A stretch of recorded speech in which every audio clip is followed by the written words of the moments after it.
Nerds, today we're setting out on an adventure that's going to take us the farthest away from our hills that we've ever been. We're climbing into the cavernous history of an epic that didn't do something as mundane as redefine fantasy. Hell, it built the very blueprints for the genre and nearly every single thing that's come after it. Tall, beautiful elves, squat, stoic dwarves, and dark lords and chosen heroes. Tolkien's world has echoed through books, games, movies, and every D&D campaign for almost a century. Today, we're talking about the man behind the mythos, the children's book that launched the genre, and why every high fantasy road leads back to Middle-earth. Grab your limbus bread, pack your pipeweed, and let's take the hobbits to Isengard. Today, we're talking about Lord of the Rings.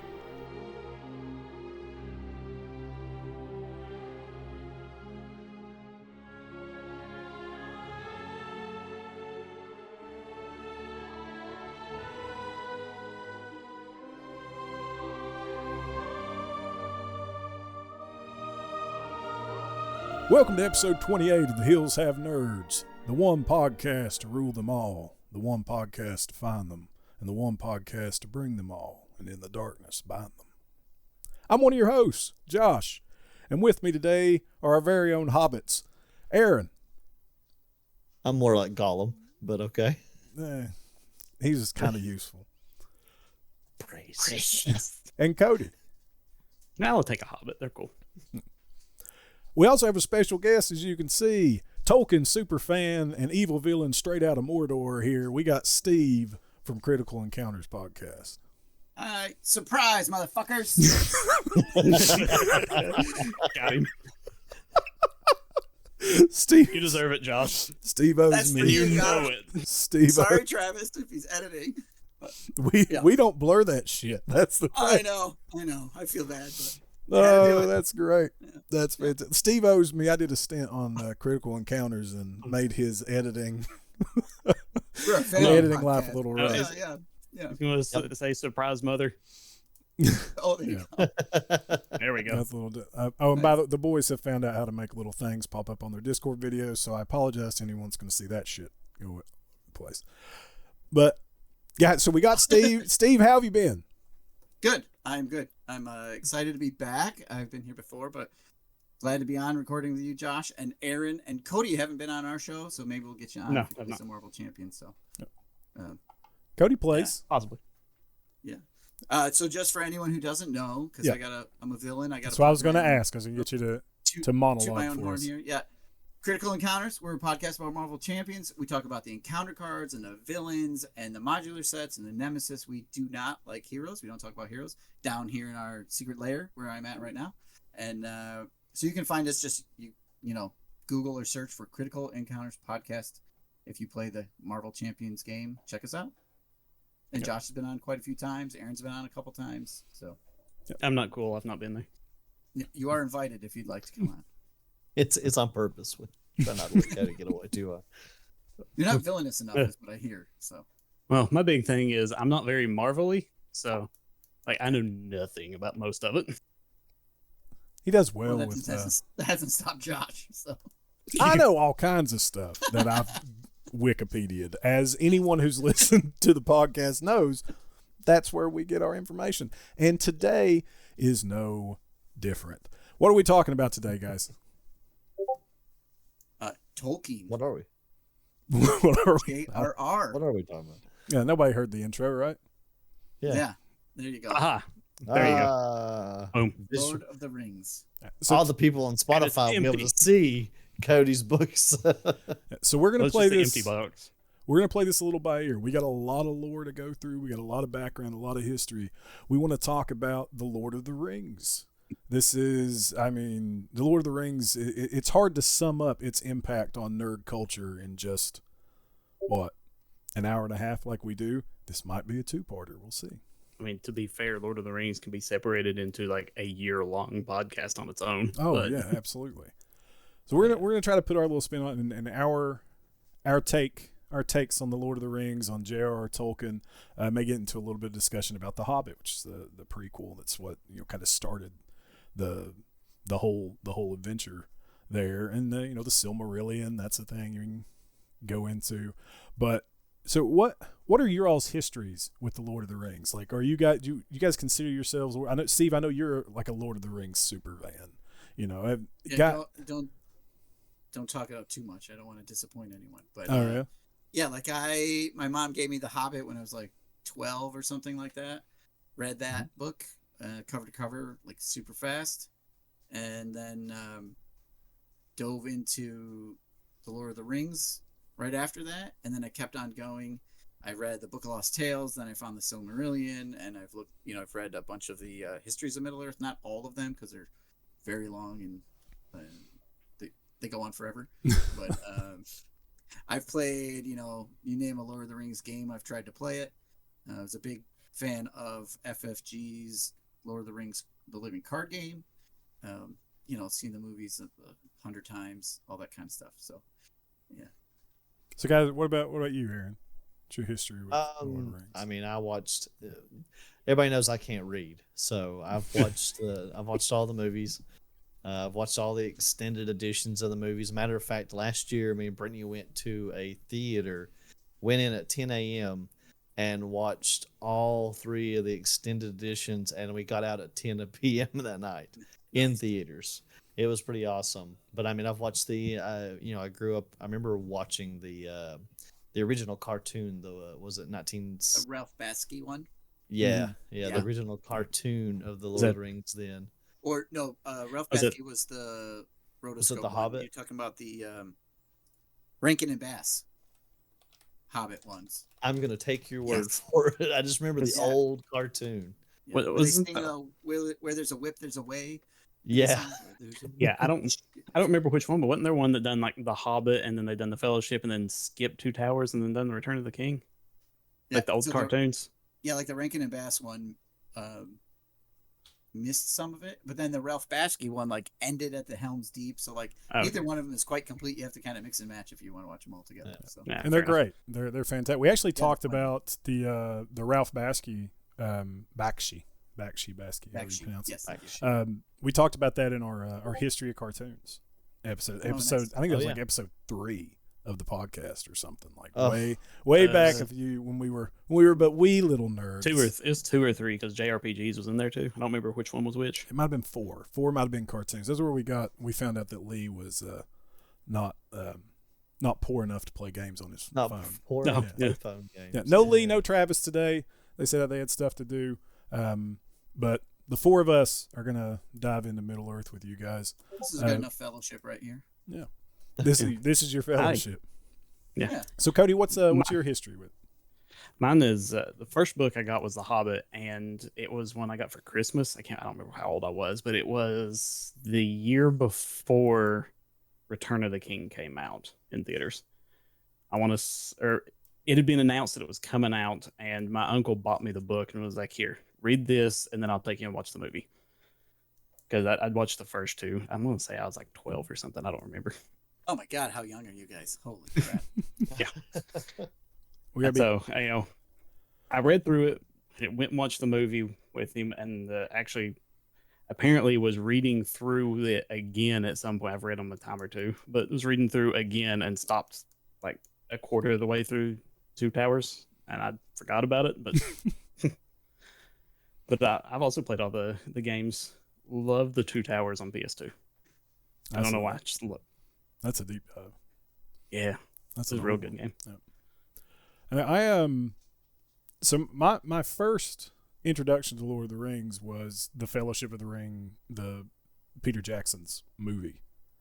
I watched that before I ever read them, and then watched that, fell in love with it, and I'm not going to say her name, but there was a girl in middle school I was attempting to court, and she was a fan of Lord of the Rings. And so I thought, I'm going to read the books so that way we could talk. Because I remember her asking me because I lied to her. She asked me, have you read the books? Who's your favorite? And I was like, and all I could remember was like the name, one of the named dwarves from like my Dungeons and Dragons monster manual, or like the Dungeons and Dragons player handbook. And so I said, Redgar, that dwarf. She's like, who's Redgar? I was like, the dwarf from Lord of the Rings. And she's like, no, there's Gimli and there's that. And I'm like, no, you don't know all the dwarves, I guess. I guess you just don't like it as much as I do. And Wow. after that, I was like, okay, well, I'm gonna. And she was older, and so I was flustered. So I decided I was gonna read. And I read Fellowship of the Ring. I haven't read the Two Towers. I've not read a ton of Tolkien. I haven't. But I've watched a ton of Tolkien, and I have immersed myself into Lord of the Rings online and a lot of the video games and the like role playing stuff for that. So I got a little bit of a background. Yeah. And then I've watched all the like- movies. The One Ring RPG, wonderful RPG, excellent Middle Earth take. So I mean, Lord of the Rings touches everything, man. Like the world, that IP, there was just a Magic the Gathering set, right? Yeah. I think we my youngest, he's 11, and he bought a few Lord of the Rings Magic packs, and then we had to go and build decks online and buy decks online, and now we have a dwarf deck, an elf deck, a hobbit deck for Magic. So yeah, I know. Didn't they're okay. They're not bad. wasn't there there was the One Ring? So it was a single version of the one of Ring. one. Yeah. Yeah. Yeah, I believe Post Malone owns it now. Yeah. Didn't some think- dude in Brazil or something pull it? Or Yeah, he bought it off him for a couple $1 million. that's Something crazy like that. that's good if you Yeah. can get it. Yeah, just pocket Nine change. digits or whatever it is, 7 God. digits, something like that. Yeah, crazy amount of money. Could for you one piece of imagine? cardboard. Could you imagine pulling that out and just holding it up and looking? I would have trembled and died. I would have had a heart attack, died, dropped it, bent the card. Bet the card, yeah. Yeah, 110%. My fat ass would have fell down right on top of that card. Absolutely, my hands would have been sweaty. It would just ruined it just No, my immediately. precious. You my just see it precious absorbing, cardboard. just getting wet. Yeah, just getting wet and gross the entire time. Yeah, I'd been the one trying to open the pack and do like a bag of chips and just like pops open. You just watch it go. You watch the card go flying across the hall. You look like Peel from that skit where you're sweating. He just has Mhm. that water hose attached. It's just Yeah. running down the face. Oh my god! All right, so we're going to talk about the history of the Lord of the Rings, but we can't talk about the history of the Lord of the Rings without talking about the man behind Middle Earth, Tolkien. So we're going to get into some Tolkien history first, and we got a lot to go over. So there's a chance this might be a two-parter episode. We're going to see. But before we do that, Aaron took a trip recently, and I want to get a little bit of a debrief from Aaron here. Oh. Aaron, where did you and Brittany go? We went to Gen Con just recently up in Indianapolis. What is Gen Con for our listeners that may not know? So Gen I don't Con believe is, you. I believe, the biggest board game convention in the U.S., if I'm right. Oh. That's fair. Yeah, because I know that's where Magic got its first start, and I think that's where it kind of exploded up.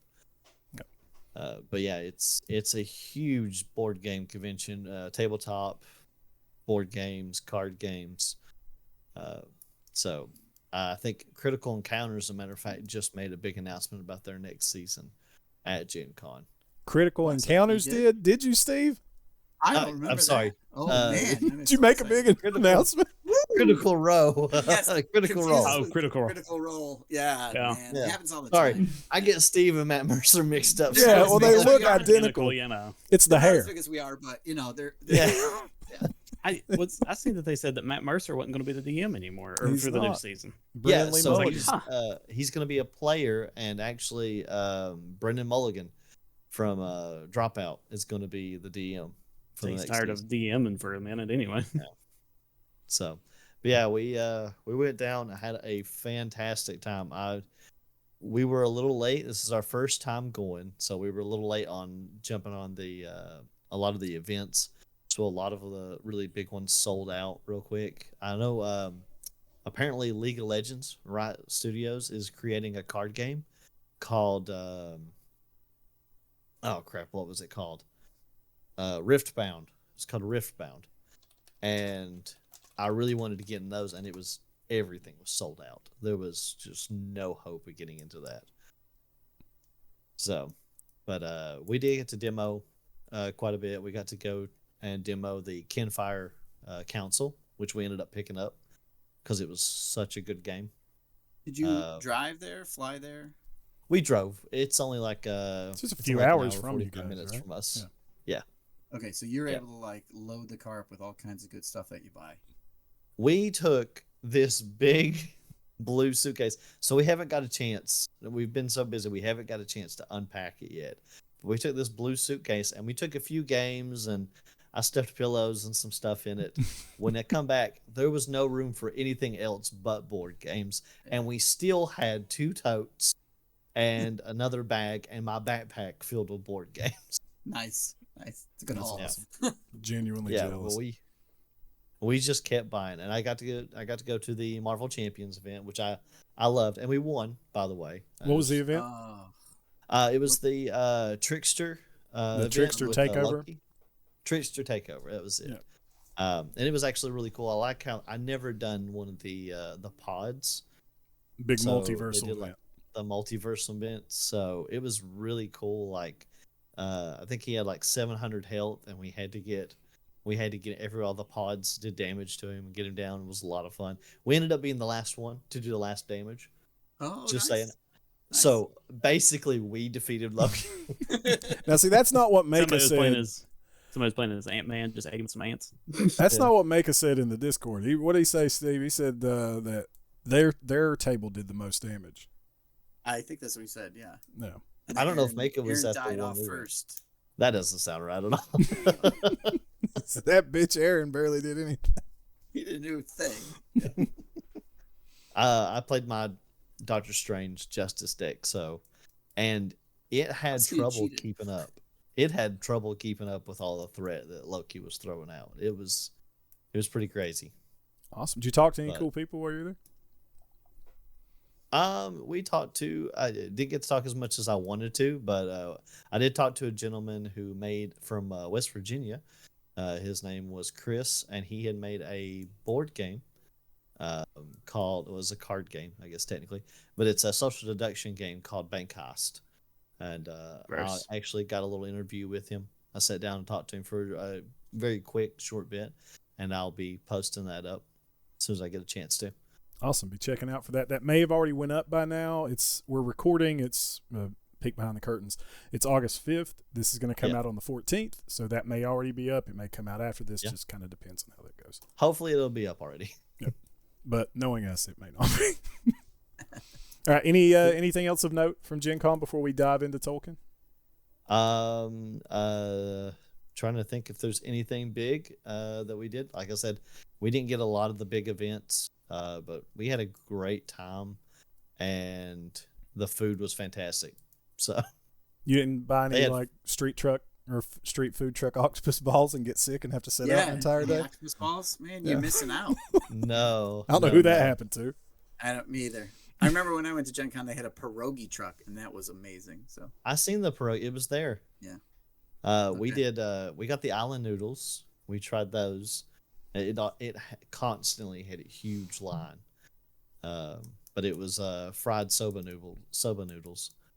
That was really good. So, and I had a really good smash burger, some really good mini donuts. That's pretty much all we did was eat out of the food truck. So, All right. He ate the food truck itself. yeah. Non on It's a like chewing on muffler. the tire, just And Hey, what a when you way get hungry- to damn it, one day. Okay, keep going. When you get hungry and you're out of money, you gotta eat whatever you can. That's all. Go ahead, Fair Josh. enough. Guy at the food trucks just turn the water hose on there and just this guy's biting the damn truck again. Lay off the upholstery. I spent all my money on Kinfire. Just trying to get some sauce off the back of the truck. All right. So let's get into the topic of the day. So like I said, we can't talk Lord of the Rings without talking Tolkien. But who was Tolkien? So J.R.R. Tolkien is what we know him as, right? If anybody doesn't know any kind of backstory into Tolkien, you're gonna know J.R.R. Tolkien is the author of The Hobbit, The Lord of the Rings, The Silmarillion, and then all that other stuff that Steve talked about that were extraneous books and otherworldly stuff. All that nerd stuff he was into. Yeah. Yeah. That nerd stuff Steve's into. Sorry, nobody Steve. is a nerd here. Nobody here's into a nerd stuff. Yeah. No one else is nerd stuff. Yeah. Don't look. Sorry. Yeah, it's like yeah. Just don't look. Yeah. I mean that's how it works, man. We like nerd stuff so much. the people we pursue are into the nerdy. So that's, again, got into Lord of the Rings trying to pick up chicks. That's what I got. Crazy. Yeah. So J.R.R., what does that stand for? John Ronald Reuel Tolkien. Just Red Rabbits. Yeah. Old John Ronald Reuel Tolkien was born January 3rd, 1892 in South Africa. Passed away September 2nd, 1973. He's no longer with us. You guys know he was orphaned at the age of 12, and he ended up growing up under the care of a family friend and priest, Father Francis Xavier Morgan. His mother, his father had passed away earlier from a virus, I believe, and his mother raised the children. They were originally Baptist, and his mother converted to Catholicism, much to the chagrin of all the Baptists in her life. When she passed away, he was placed under the care of a family friend, Father Francis Xavier Morgan. And Tolkien said, "What? Go ahead." I think she died of diabetes. Yeah, I think that's what it was. You know, like before insulin was a thing. Yeah. So. Oh, dang. And he was orphan. What year did his dad die? Because I say that's pretty close to the Spanish flu. Only a couple years before her. Yeah, just a few years before. So yeah, that'd be really close to Spanish flu. Oh, yeah. Would that have been what got him? Give me 2 seconds. I'll tell you exactly what got him. You just said an illness, so I assume it being around there, it's a possibility. Rheumatic fever. Yep. Oh. His father died in South Africa, so his mother and his brother and him moved to England when he was 3, and his father passed away of rheumatic fever in South Africa before he could join him in England. And then his mother passed away not too long after that when well, actually, no, it was when he was 12. Yeah, so it was 12. So it was a little bit. And it was of diabetes. It was when of diabetes, because so she passed away in 1904, and insulin was discovered in 1921. So 20 years later, she didn't miss out. So, but Father Francis Xavier Morgan, I thought this was interesting. So this was a guy that raised Tolkien, Catholic priest. Tolkien said of him later in life, he was an upper class Welsh Spaniard Tory, and seemed to some just a pottering old gossip. And he was, and was not. I first learned of charity and forgiveness from him, and in the light of it pierced even the liberal darkness out of which I came. That's pretty high praise for somebody, don't you think? Yeah. Now, Oh, yeah. that's the first time I think I've ever heard of being a Baptist referred to as liberal darkness. Now, if anybody's from our neck of the woods, we need to put a trigger warning on this episode. Because that's the problem with the world now, right? I mean, according to old Father Francis Xavier Morgan, it's those woke-ass Baptists running around. I mean, to be fair, the Baptists did break off and do a more Lutheran approach, which was more liberal than the Catholics. I told at you, the man. time. I mean, they're just running around. They're just those liberal, progressive-ass Baptists. If anybody knows, that's old regular Southern Baptist. That's how it is down here, you know? It's old regular, primitive, free will, all of them. We need some more conservative Catholics down here, because it's Sodom and Gomorrah every day in the old regular Baptist. Sounds like it. Yeah. But Tolkien had an early love for languages and education early on in life, and this is really cool, and this ties really heavily into his writing, man, because Tolkien created 15 languages for Middle Earth, something like that. I don't know. It honestly. It was more than a dozen. So and not all of them were fleshed out, right? So Yeah, what were you going not to all say, of them Steve? I'm fleshed out, sorry. right. I was going to say, not all of them fleshed out. Several of them very detailed, but specifically his Quenya and Sindarin, right? Like his 2 Elvish languages were. Yeah, and That was the whole Kudzul, point. the Dwarvish language, was like the 2 Elvish languages and the Dwarvish language, I think, were the most fleshed out. Yeah. I mean, he made Middle Earth effectively so he would have a place to put the languages he was making. He was so interested in creating the languages, they needed a home. So here's a home he made for his languages to be in. Now that was later on in life, though. So he came up with the languages from Middle Earth. And this was post Hobbit, when he was writing those languages, right? Or prior to, Well, he's as kind of in been working on conjunction them all. with, right? Yeah, well, yeah. I mean, he's working on his Quenya. We'll have to get into his history, right? But he's working on that during World War One. Okay, I didn't know that. Before he develops before the Hobbit, he's creating the Silmarillion, his world, which he then converts to. Oh, the Hobbit can be in my Middle Earth and that sort of thing. Well, let's work through some of his other stuff before we get to that. Okay, all right, cool. But the reason I brought that up is those 15 languages from Middle Earth, and we'll talk more about them, like Steve said, was to kind of tie back and go, well, where did that come from? Where did this love of languages and this love of constructed languages, and constructed languages are languages that are created artificially, languages that didn't naturally evolve over time through, just the static evolution of language and society, right? So these are ones that were made on purpose. Languages. Yeah, these are ones that were made on purpose, right? Yeah. The first language, and the first constructed language, and I think the shorthand for that's called conlang or something. If you're in the know in the constructed language circles, they call it conlang. Okay. Not me. Yeah. Did you guys ever do that when you were kids? Like try to make up a language? Make up language or like secret code or stuff. I mean, it's essentially yeah. No, lots of codes. I never tried to make one up. I usually just used one that was in a game or something and tried to just go from there. Yeah. I would say I tried to make one up. I wouldn't say successfully. Aaron, I can just listen to you speak, and that's enough. I used Albed from Final Fantasy X for that stuff like that. We used to use Pig Latin, is what we called it. Oh yeah, Pig Latin. Huh? Yeah. Wait, I knew Pig Latin. Speak some. Let's do it. Hold on. Cody, give us some Pig Latin. Pigs. That's Attenley. What's that? There you go. There we go. That was great. Thank you, everybody. There's the master of language, Cody. I am not fluent, thank you. Uint flay. N.A. Attenley. Alliamley. Ottenley. Fluent flay. This is the content you come for, folks. Yeah. That's right. The Pig Latin.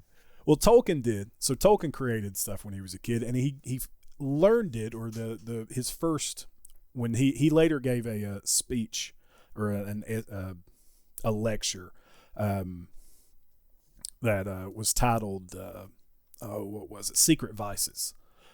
When he was a professor at Oxford, talking about his history with constructed languages, and his first introduction to constructed languages came from his cousins. Actually, like he didn't just dive into it himself. It came from his cousins Mary and Marjorie Incledon. Incledon. I'm pretty sure that's a dinosaur. It might be. Incledon. Guys, there's a lot of stuff. A lot of words we're gonna absolutely butcher, and later on we're gonna try to speak some of these languages. We got some examples from them, and it's gonna be awful. So get ready. Yeah. So the language that they made was called Animalic or Animalic, and it was constructed almost entirely from English animal, bird, and fish names. So I have an example here in the show notes if you guys are looking at this. So an example of Animalic. This is the only surviving example of Animalic. This is something that Tolkien kind of kept with him, and it was dog, nightingale, woodpecker 40. So I'd look at Aaron and I go, "Whoa, Aaron, really? Dog, nightingale, woodpecker 40." Oh, you're so mean to him. Rude. Yeah. And what does that mean? Though. Anybody want to tell me what that translates to?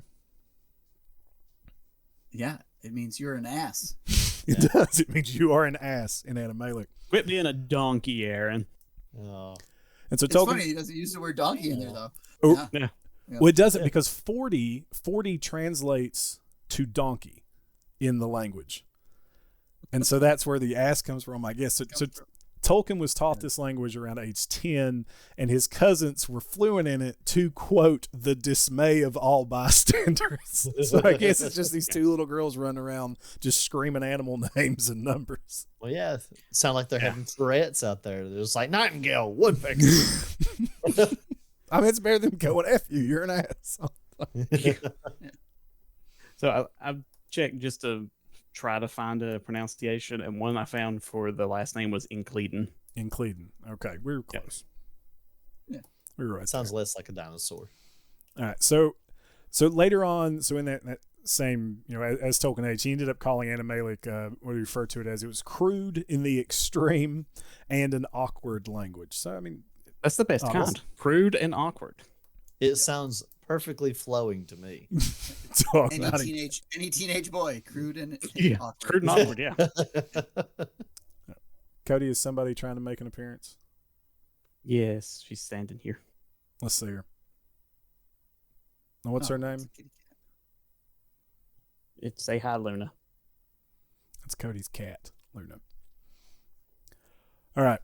So later on, Tolkien created another language. Later on, he helped his cousin Mary. So I guess Marjorie grew out of it.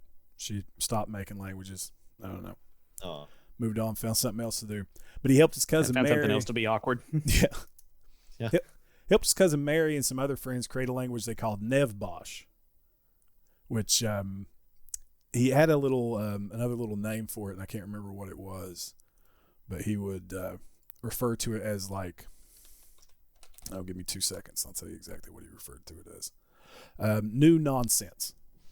Nevbosh was also known new nonsense. All right. Now, does anybody want to read this? If you got the show notes, anybody want to volunteer to read this Nevbosh limerick? Because it's the only surviving bit of Nevbosh, and it's a limerick. Anybody want to do that? Or you guys want me to? Because I practice it. You by all means, Aaron, you read this. Aaron should do it. I can. Sure. Here, let's see how I can butcher this. Do you see it? Yeah. And it rhymes. Oh, it rhymes. Yeah, like a limerick. He's practicing. You can see like it whirring up, like everything's starting to words are coming out. Yeah. Come on now. It looks like dar fierce ma vel gom ka plot hawk. It doesn't rhyme at all to me. It absolutely rhymes. The next line. Oh, okay. It's separated. Limerick. It's I haven't seen. A B B C. That makes sense. Yeah. I'd say all this. I can't read that. So much. the cadence of a limerick is A B B A. Okay. First two lines rhyme, third and fourth lines rhyme, and then the fifth line rhymes with the first two lines. All right, let's see what we got. You got this. I have faith in you. You fool. I don't. I really don't. But it's going to be funny. It's like putting peanut butter in a dog's mouth. Oh, 100%. You got this. Darfis ma vel gom ka plot hawk.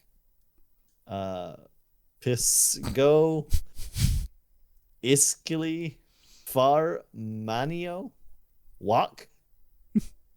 Pro sigo fis do rock d. Do cat yim mano becoat. Bhakti. Devolt.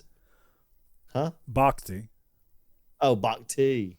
Devolt. Sock ma tameful. Gyrock. Perfect. 10 out of 10. Fluent. That was beautiful. You can tell. It was definitely nonsense. All right, just for the heck of it, I'm gonna. Yeah, Josh, let's hear you say it. Darfis malvel gom palthak, pis go eskili farmeno walk, prosigo fis do rock de do cat yameno bakte, devolt fac saw ma tameful girok. And the difference between us is like I'm like the guy reading the translation on the stone walls, and you're just like la la la la la la. Well, I practiced it last night like 6 times. So that means there was an old man who said, "How can I possibly carry my cow? For if I was to ask it to get in my basket, it would make such a fearful row." That's what it was. Right, now you can translate it. There once was a man from Nantucket. Yeah. So Same cadence. Yeah. Man, you can't go to that one. That's the last dirty limerick you go with. Once was a man from Okay, there once from Peru. There once was a man from Peru. Here's my question. So just to break away from Tolkien for just a second. What is the man from Nantucket limerick? What is the full thing for that? I honestly don't remember at this point. Really? Yeah. And once was a man from Nantucket who's was so long he could suck it. Suck it. He said with a grin as he wiped off his chin, "If my mouth was a, I would." Said with a grin as he wiped off his chin. Come on our Facebook. Come hang out with us. Yeah. Yeah, so I only know that because Josh told me it. In the show notes. Just to ask. I In the believe show it. No notes. idea. I just read I out believe the it. show notes. Read it in I Elvish. see it now. It's right there. Oh, Let's yeah. read it in Elvish. Read it. So I went- So, It's okay. I went back to the one from SpongeBob that was once a man from Peru. What was that one? There once was a man from Peru who dreamed he was eating his shoe. He woke with a fright in the middle of the night to find that his dream had come true. See, that's Oh, a good one. that's a good one. The cow one's good too. The other one's Yeah. Yeah. my German teacher in the high school told us one. It was there once was a man from Maldives who found a dead shark in a cave. It was ugly as shit and missing a tit, but no. It was, who found a dead shark in the cave. It was the ugliest sin and missing a fin, but think of the money he saved. And the actual one is there once was a man from Maldives who found a dead whore in a cave.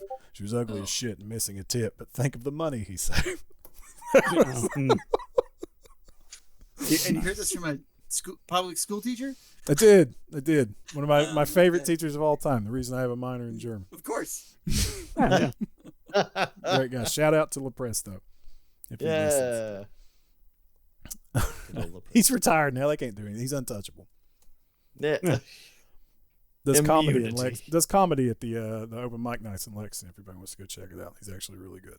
Please. All right, so after Nev Bosch, Yeah. Tolkien. Let's move on. This is your limerick. Let's move This is on. your limerick Definitely, corner. let's move on. Yeah. We're talking about Tolkien here. So yeah. This is why this is going to be a 2-part episode. So Tolkien continued create because we got a 15-minute section on Dirty Limerick. I mean, there's all the Hobbit ones we got to talk about. Yeah. Okay. Never mind. Those were good. All right, so Tolkien continued to create languages for his entire life. As we mentioned, he created over a dozen for Middle Earth. The first one that he created all by his lonesome, Napharin. The only existing translation from Napharin is that Vru, V-R-U, means ever. That's the only extant translation from that we have. And then in his late teens, he learned Esperanto. Anybody familiar with Esperanto? Nope. No. Vaguely, I have heard of it. Okay, Esperanto is the most widely spoken constructed language in the world. I guess it was created by a guy named L.L. Zamenhof in 1887, and he meant for it to be the international language. He wanted it to be this universal second language for international communication to kind of Common tongue. Essentially, yeah. Right? That's what he wanted it to be. And there was easy to learn, easy to speak for all kinds of people. Yeah. There's a whole massive history for Esperanto that is super, super intriguing and interesting. And it dives into like the Second World War and the persecution of the Jews because Zamenhof was Jewish and a whole big thing there. Highly suggest people dive into that. Check it out if you want to. We're not going to get too deep into it, but it's really cool. Super easy to Google. Esperanto, Esperanto. So Tolkien learned that. He ended up, Tolkien would write some manuscripts even in Esperanto. He had a book that he wrote in that, and or a journal that he ended up writing in Esperanto. Just that's how, I don't know, what obsessed with language this man was, right? And that's what he ended up going to school for. Right? So he's yeah. So he initially was going to be a scholar of the classics, but he changed to English language and literature. Yeah, when so he got fun bit of that, right? So Yeah. we're gonna talk a little education here. Yeah. After we come back around to his creative language, right? So he goes to shoot. Wait, hold on. Where's my notes? Oxford, or where are you talking? That is where he ends up. Yeah. King's College, something like that. First,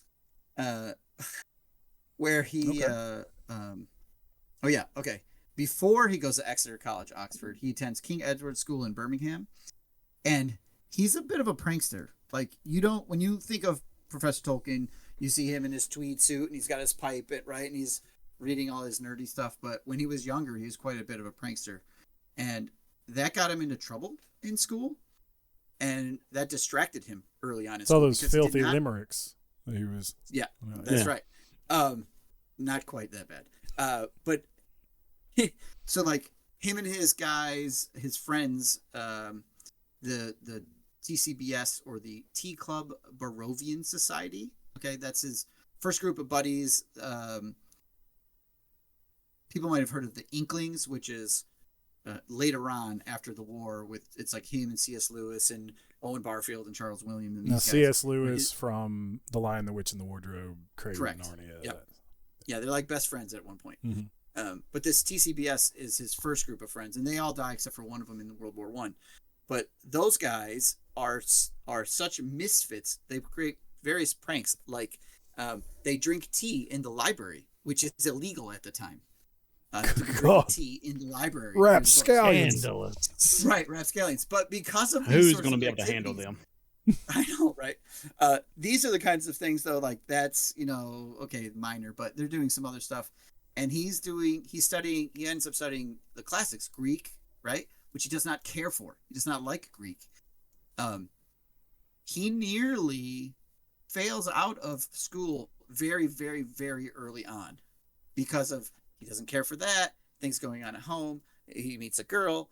The dislike of the language, and it isn't until later on when he comes back from the war and he ends up in Oxford and things like that where he really buckles down in school, right? So I always found that pretty interesting to think of this stuffy professor as a prankster guy who almost gets himself kicked out of school because he's too wild. He's drinking tea in the library like a son of a bitch. He's drinking tea in the library, and they're like, that's a rough stuff going on. It's a rough group of bastards right there. Right. Yeah, his TCBS club, which are these guys. One's an artist, one's a painter, one's a poet, one's a writer. Like, so they're just the badasses of King's College. Yeah. I imagine Really they're out of control. just in leather jackets and stuff. Everybody grips their protractors a little tighter when they walk by. Well, they probably had like leather elbow pads on. Yeah, they're tweed. Everybody else has tweed. They got leather. They got a little leather, yeah. But, yeah. So, that's one of his funny personal things that happened to him. So They're walking down the hall. You hear like the Bad Boy song playing in the background. okay. They've got their like ink and quill and their little books. Travis, here's what I need you to do because we can free use at least 8 seconds of a song. I need a picture of J.R.R. Tolkien to rise onto the screen and Bad to the Bone play.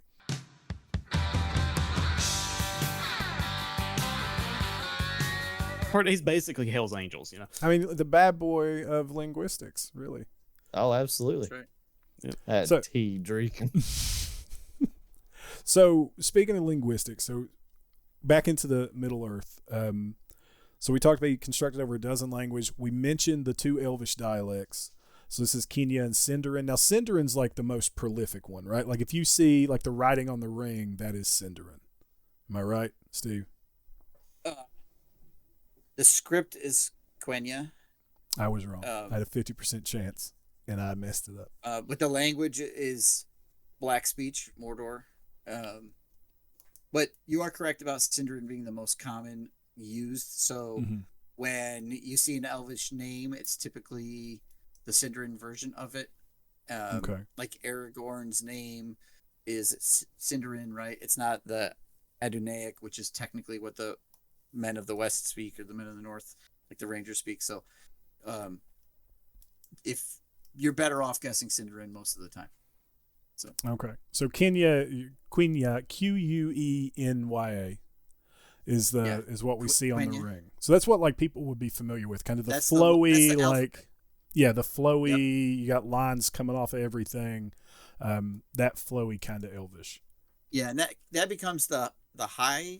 That's like the high elf language, the Noldorin language. So, we'll get into the lore maybe in part 2, but that's eventually becomes more of like the scholarly Elvish language, right? Okay. And then Sindarin is more of the common Elvish language. So that's what the nerds would have spoke, right? So these guys would have been speaking Sindarin while they're drinking tea in the because at a certain point when he gets banned, he gets banned by different elvish lords, Sindarin lords, Ban Quenya, and things like that. So, yeah. So we had those two. Then we had the dwarvish language, which was Kudzul. Am I saying that right? Yep. Kudzul. So those are some of his 3 most fleshed out ones. And then there were the languages of the humans. So, like you'd mentioned, Steve, Adunaic.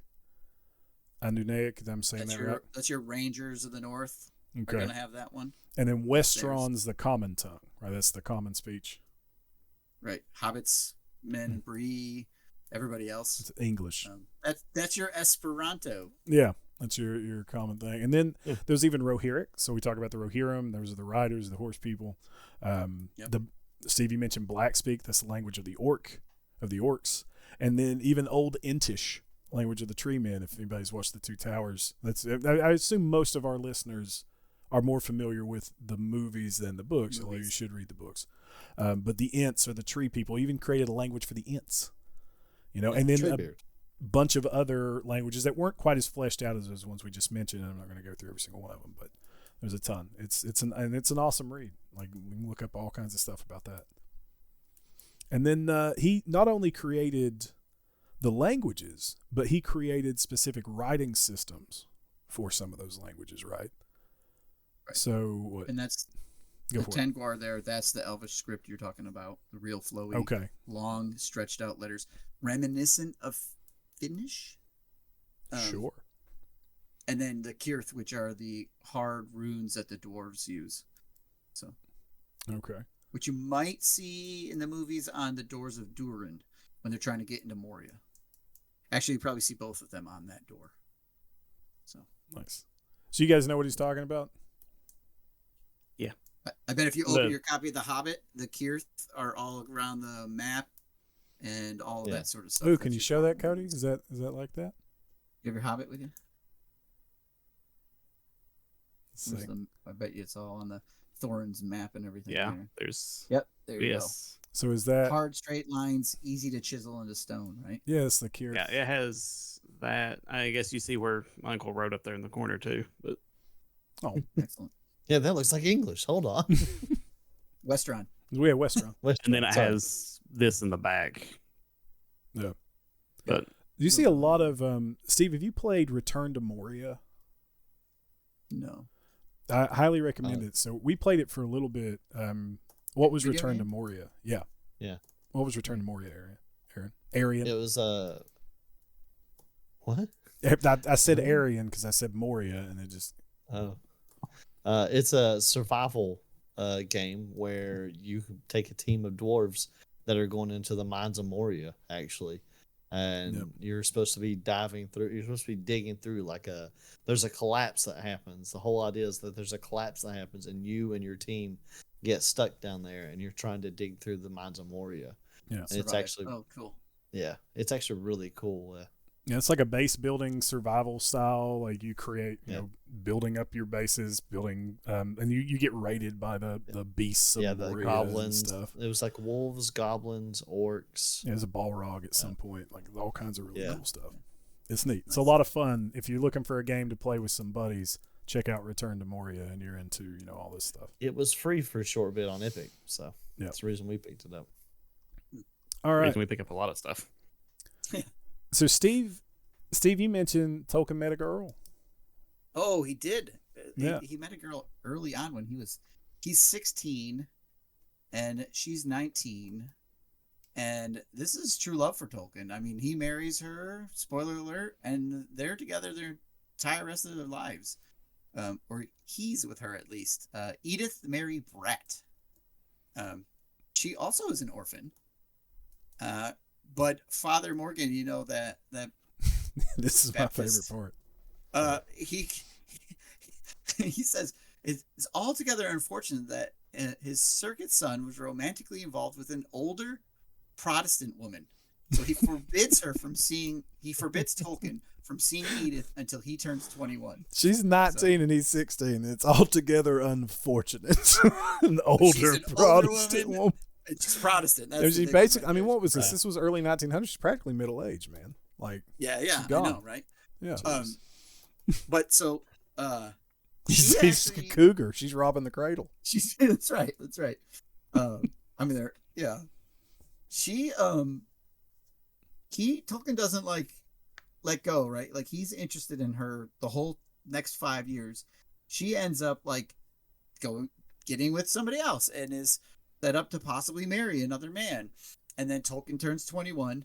He sends her a letter on the evening of his 21st birthday and says, you're my true love, whatever is in this letter. We know he's good with words. And so she just dumps the dude and converts to Catholicism so that she can be with Tolkien. So that's, yeah. I don't know what his true love right there. Said. Yeah. If Tolkien wrote me a letter, I'd probably dump my girlfriend and go with Tolkien too. It just depends on which language it's in. If it was in Animalic, he was like, each some line of that is in a different language. Hey, baby, why don't you send me a sketch of that dog, Nightingale, Woodpecker? 40. Send me some 40. Donkey, bluebird, dolphin. Good Lord, this is filthy. This is absolutely filthy. What language? Bluebird, dolphin, okapi, wolf. Penguin. 40 stone bark wave. Good God, Cody. I'm sorry. Travis, edit that out. Tolkien later tells his son Michael, his second son, about Edith. He says he expresses admiration for her willingness to marry a man with no job, little money, and no prospects other than the likelihood of being killed in the Great War. Yeah. So speaking highly there. Yeah, he must have had some serious riz. I think so. No kidding. Dear God, Steve, really? Sorry. Tolkien's rizzed up, man. I know what my children feel like now when they hear me say stuff like that. How, Steve? You are a man of age. How dare you? Drinking tea over here too. So yeah, Steve, you can up. He didn't got none of that skibbity. That's all you want. It's fine. We want to apologize to our listeners. My kids finally stopped saying no skibbity. So there was a summer where my children went around. There was a TikTok, and it was some English dude, and they watched it. It was when Vine was a thing, and they watched it forever. Wow. And they literally spoke with an English accent for an entire summer. And there was like my sister. So it's like my sister was learning. It was like ABC Mouse or something, and the mouse, whenever it pronounced R on there, it pronounced ah. So that's how she pronounced her R's for a long time. Well, this wasn't like my kids were doing it like in jest. They weren't, so young that it wasn't like the instance where the kid grows up with Peppa Pig and speaks with an English language. Oh, yeah. No, this was they were doing it because it was funny, and I couldn't understand what the hell they were saying 90% of the time. No, I probably still can't understand what they're saying. That makes it even better. Yeah. Yeah. All right, so there's a little bit of background on his love for Miss Bratt. So go ahead. The other thing about her, because I don't think we'll come back around to it, is they do stay married. She dies 2 years before him. That's what I was thinking of, was not his parents, but him and Edith. Oh wow. And he dies 2 years after her, and on their tombstone he has he's written down as Baron, which is one of the main characters from his Silmarillion, and she is Tenuvial or Luthien, which is like the main woman in the story, the most beautiful elven maiden in the world. So that's what his tombstone has, Baron and Luthien on there for the two of them, which is that's sweet, romantic. Yeah. I think on our tombstone, Elizabeth's just going to have on hers, I hope I didn't go first. Yep. I didn't do it. Speaking of going first and no other prospects other than being killed in the Great War, Tolkien served in World War I. Yep. And his experiences in war, particularly in France for the Battle of Somme and those fronts there, influenced a ton of his descriptions of Mordor and the for instance Frodo's experiences in the Dread Marsh or in the Dead Marshes. Right, just the so the Dead Marshes in the story, for anybody who doesn't know, is this kind of swamp that's full of bloated bodies trapped under mud and water, and so that kind of tied back into Tolkien's experiences in the Battle of Somme. They're just the massive amount of casualties and atrocities, or not necessarily atrocities, just horrors he saw in war. Same thing with Mordor, that the ashen wastes and trenches of Mordor and the industrialization of war that the orcs and the Uruk-hai were doing is this kind of callback to the industrialization of war and the horrors of war. There. Yeah, and that influences Tolkien a great deal. He is I don't know the proper term or whatever, but he's effectively an anti-technology progressive kind of person. He doesn't like the modernization and the industrialization of things because all it creates is destruction, which is why you get these. He writes lots of beautiful descriptive landscapes. And Tolkien was pretty progressive for his time. Like he's a contemporary with H.P. Lovecraft, right? Like this is the time we're looking at this stuff was written. So we talk about H.P. Lovecraft a little bit before, one of my favorite authors, right. But H.P. Lovecraft has a lot of bad shit surrounding him, right? In the way he thought. But right. We look at Tolkien, but he's from, Europe's a little more progressive, I believe. But they, Tolkien was a progressive for his time. Yeah, it just was that like machines, and like if you in the books, right? Saruman has these machines, and the orcs have machines, and those are always kind of associated with something. Huh. The loss of the ancient and the destruction of the planet and things like that. So, yeah. So also while he's in the war, right, he gets trench fever, and this is an important piece because he goes into the war with all those buddies, the tea drinking buddies, and only him and one other one survive, and it's partly because he gets trench fever, and they pull him out of the front, and he ends up in a hospital. And then he ends up convalescing somewhere. And then they ship him home for a little while. And he gets to see Edith. And they send him back. And he ends up working as a clerk. And he's not on the front lines. And then he gets sick again. He gets this illness during the war that effectively follows him the rest of his life.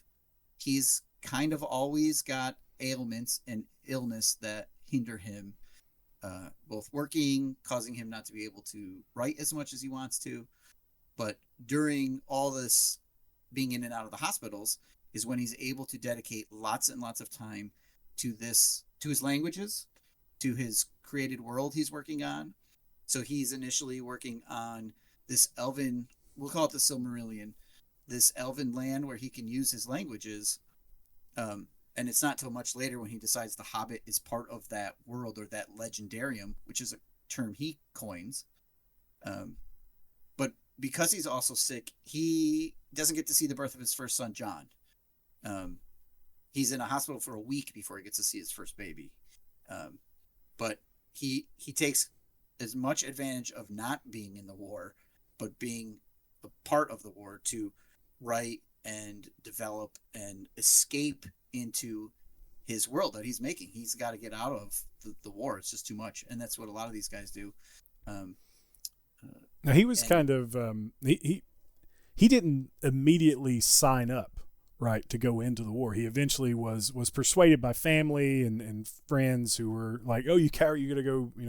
Where's your nationalistic pride? Go fight for England, right?" So he didn't immediately volunteer, and he was quoted as saying, and Aaron, you're Cody. Cody, you want to read this quote because Aaron tried the thing. It's number 1 on the bullet F. The show notes. Number 1? Yeah.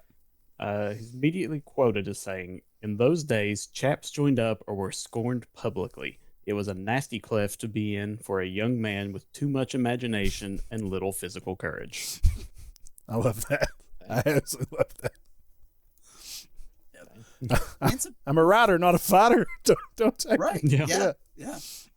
He ends up gaining the rank of like temporary lieutenant or something like that. Mm-hmm. But not for any, just because he's been in it long enough and whatnot. But yeah, I mean, he develops a ton of his stories, mostly through what he called the Cottage of Lost Play, which was an attempt to kind of be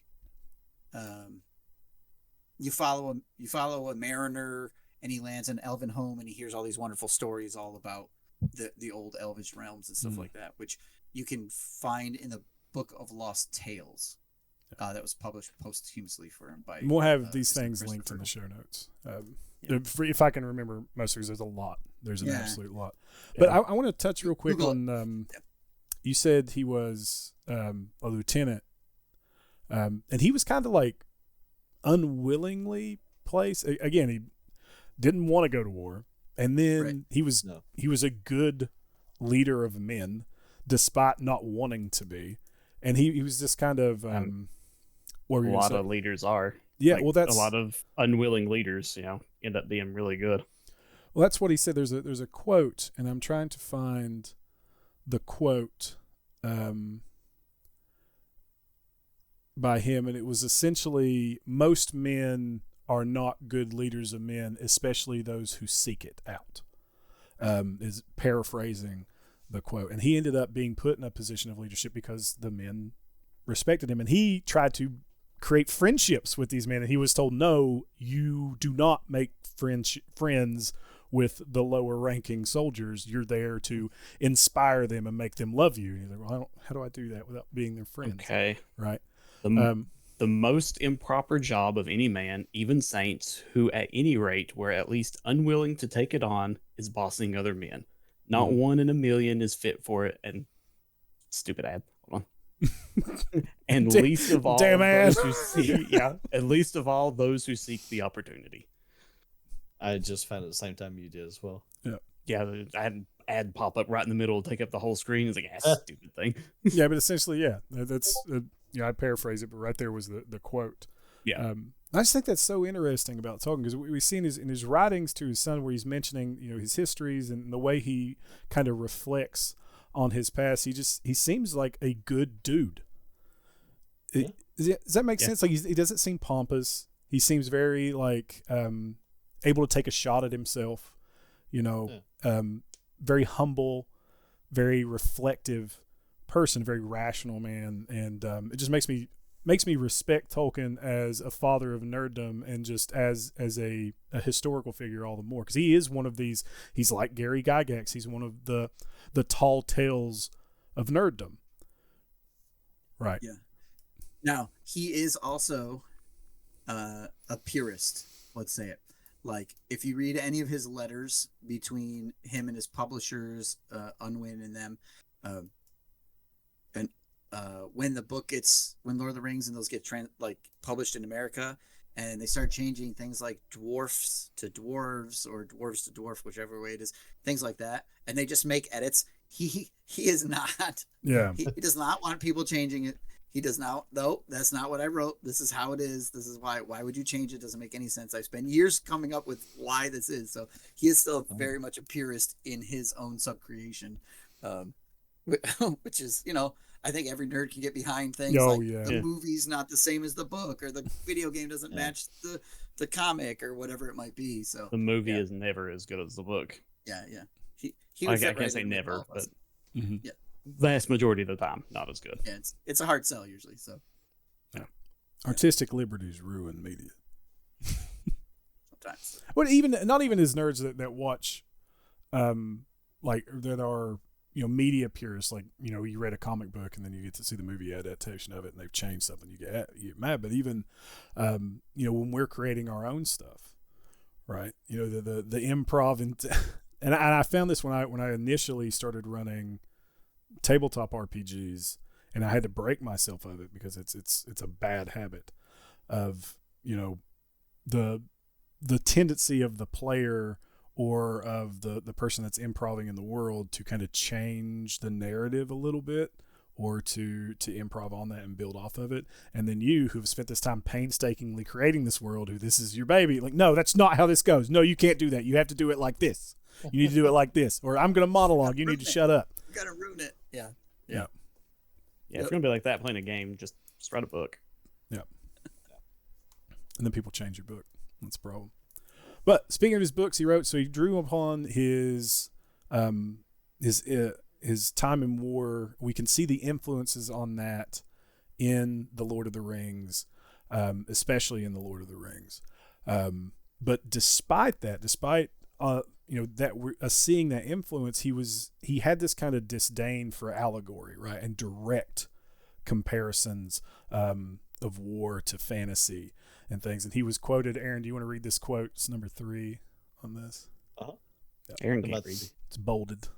Got me. I can't read. Oh, you're good. It's in English. Oh. Here, read my this bad. in Pig Latin. Read it in Pig Latin first. The real war Hold on. does not resemble the legendary war in its process or its conclusion. But I cordially dislike allegory in all its manifestations, and always have done so since I grew old and warned enough to detect its presence. I much prefer history, true or feigned, with its varied applicability. I'm not going to be able to say it. Applicability to the tough and experience of the readers. The thought and the experience of the readers. But I found that to be interesting again. And what do you guys think? Is a guy who we can see the influences of stuff on his right, or even like, he named Bag End after his aunt's house. We can see them walking through the Misty Mountains as, he drew influences from his time in, I was like Sweden or somewhere when he was vacationing in Sweden. There's all kinds of references there that can be drawn almost, Yep, he does point walk, for point. walk about in Sweden. You're right. Yep. Yeah, when he was a kid and going through that. Well, you'll notice Switzerland, not Sweden. It was a holiday in Switzerland. Yeah. Oh. And that was kind of reminiscent of Bilbo. He used that reference in Bilbo's journey across the Misty Mountains for The Hobbit. The glissade down the slithering stones into the pine woods and all that. But then this kind of disdain for wartime allegory. And I kind of like that too. It's a serious thing. What do you guys think? Yeah, he doesn't like romanticize the battles in his books, right? Mm-hmm. You don't get gory details like you might with like say a different 3-initialed author. Another RR author. Yeah, different R. Yeah, or just other modern writers, right? They're not. He's not trying to. What's the word? I don't know. They're trying to romanticize war. That's the word. Thank you. Yeah. Yeah, you're right. Yep. Yeah, which is, I respect that. Now, and I think there's room for war in our fantasy. I think fantasy, you get nowadays, and we see it all the time in our nerd circles, of this is fantasy. Why are you bringing real stuff? This, the people that get mad about, I don't want that in my fantasy. And usually it's like this veiled racist dog whistle. But, fantasy is there to, one, be escapist to an extent, but also it can be a great vehicle for exemplifying the real world and being able to point its flaws out in a much more approachable and digestible way. Yeah. That's, I never realized until Steve was talking about the how like, the orcs had machines, but no one else really did.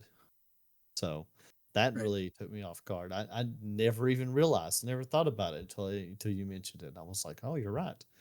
They didn't have catapults or anything like that. It was all the orcs was the only ones that dug up the earth and had the machines and was killing the forest. Huh. Yeah. That blew my mind. But Elizabeth has something she was so behind the curtain. My wife is the massive Lord of the Rings super fan, Tolkien super fan, and she was going to be on this episode. She's not feeling that great, but she's hearing the conversation secondhand, and she has texted me a massive thing about it. So I'm going to hand my headset over to her. She has refused. She does not want to be on camera, but she wants to talk about it. And our listeners may recognize Elizabeth from our episode on Cozy Games. What were you saying, Aaron? She has to be on the camera. No, he was on Critical Encounters, 4 Horsemen, the dating game. Like she was 70 something. Yes, wonderful. She was famine in the dating famine, game. yeah. Yeah. Steve's All right. just taking every chance he can to plug that podcast. Critical Encounter. I do it on his all the time. There was one episode, Steve, that I said, "Oh, can I plug our podcast?" Then you said no. You said no. Kept going. Yeah, you piece of crap. You deserve it. All right. knew. Anyway, Everybody here's my knew. beautiful, lovely, intelligent wife.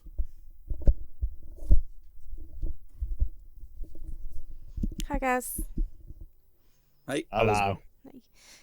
No, I was sitting on the couch listening, and I was wanting to add my 2 cents in very badly, so I texted him like a wall of text. He can't read. You know this. Oh yeah, that's true.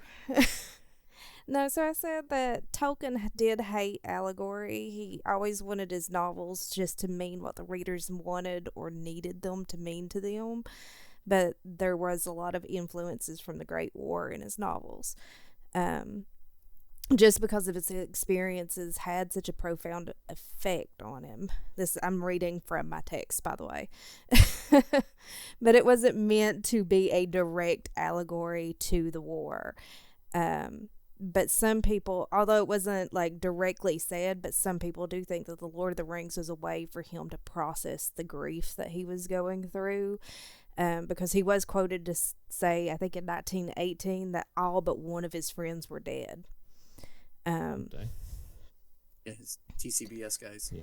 Yeah. Yep. So, and then I said, while not directly said, some think the way that Frodo was treated after the war for Middle Earth, it was kind of how he wished that soldiers were treated that were returning from the Great War were treated.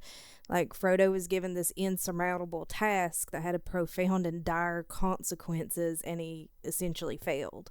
He experienced what some would recognize as PTSD during the scourging of the Shire, and carried his grief with him, and even sought peace in the Undying Lands. But despite all of that, he was still treated like a hero and given grace for his scars and his grief.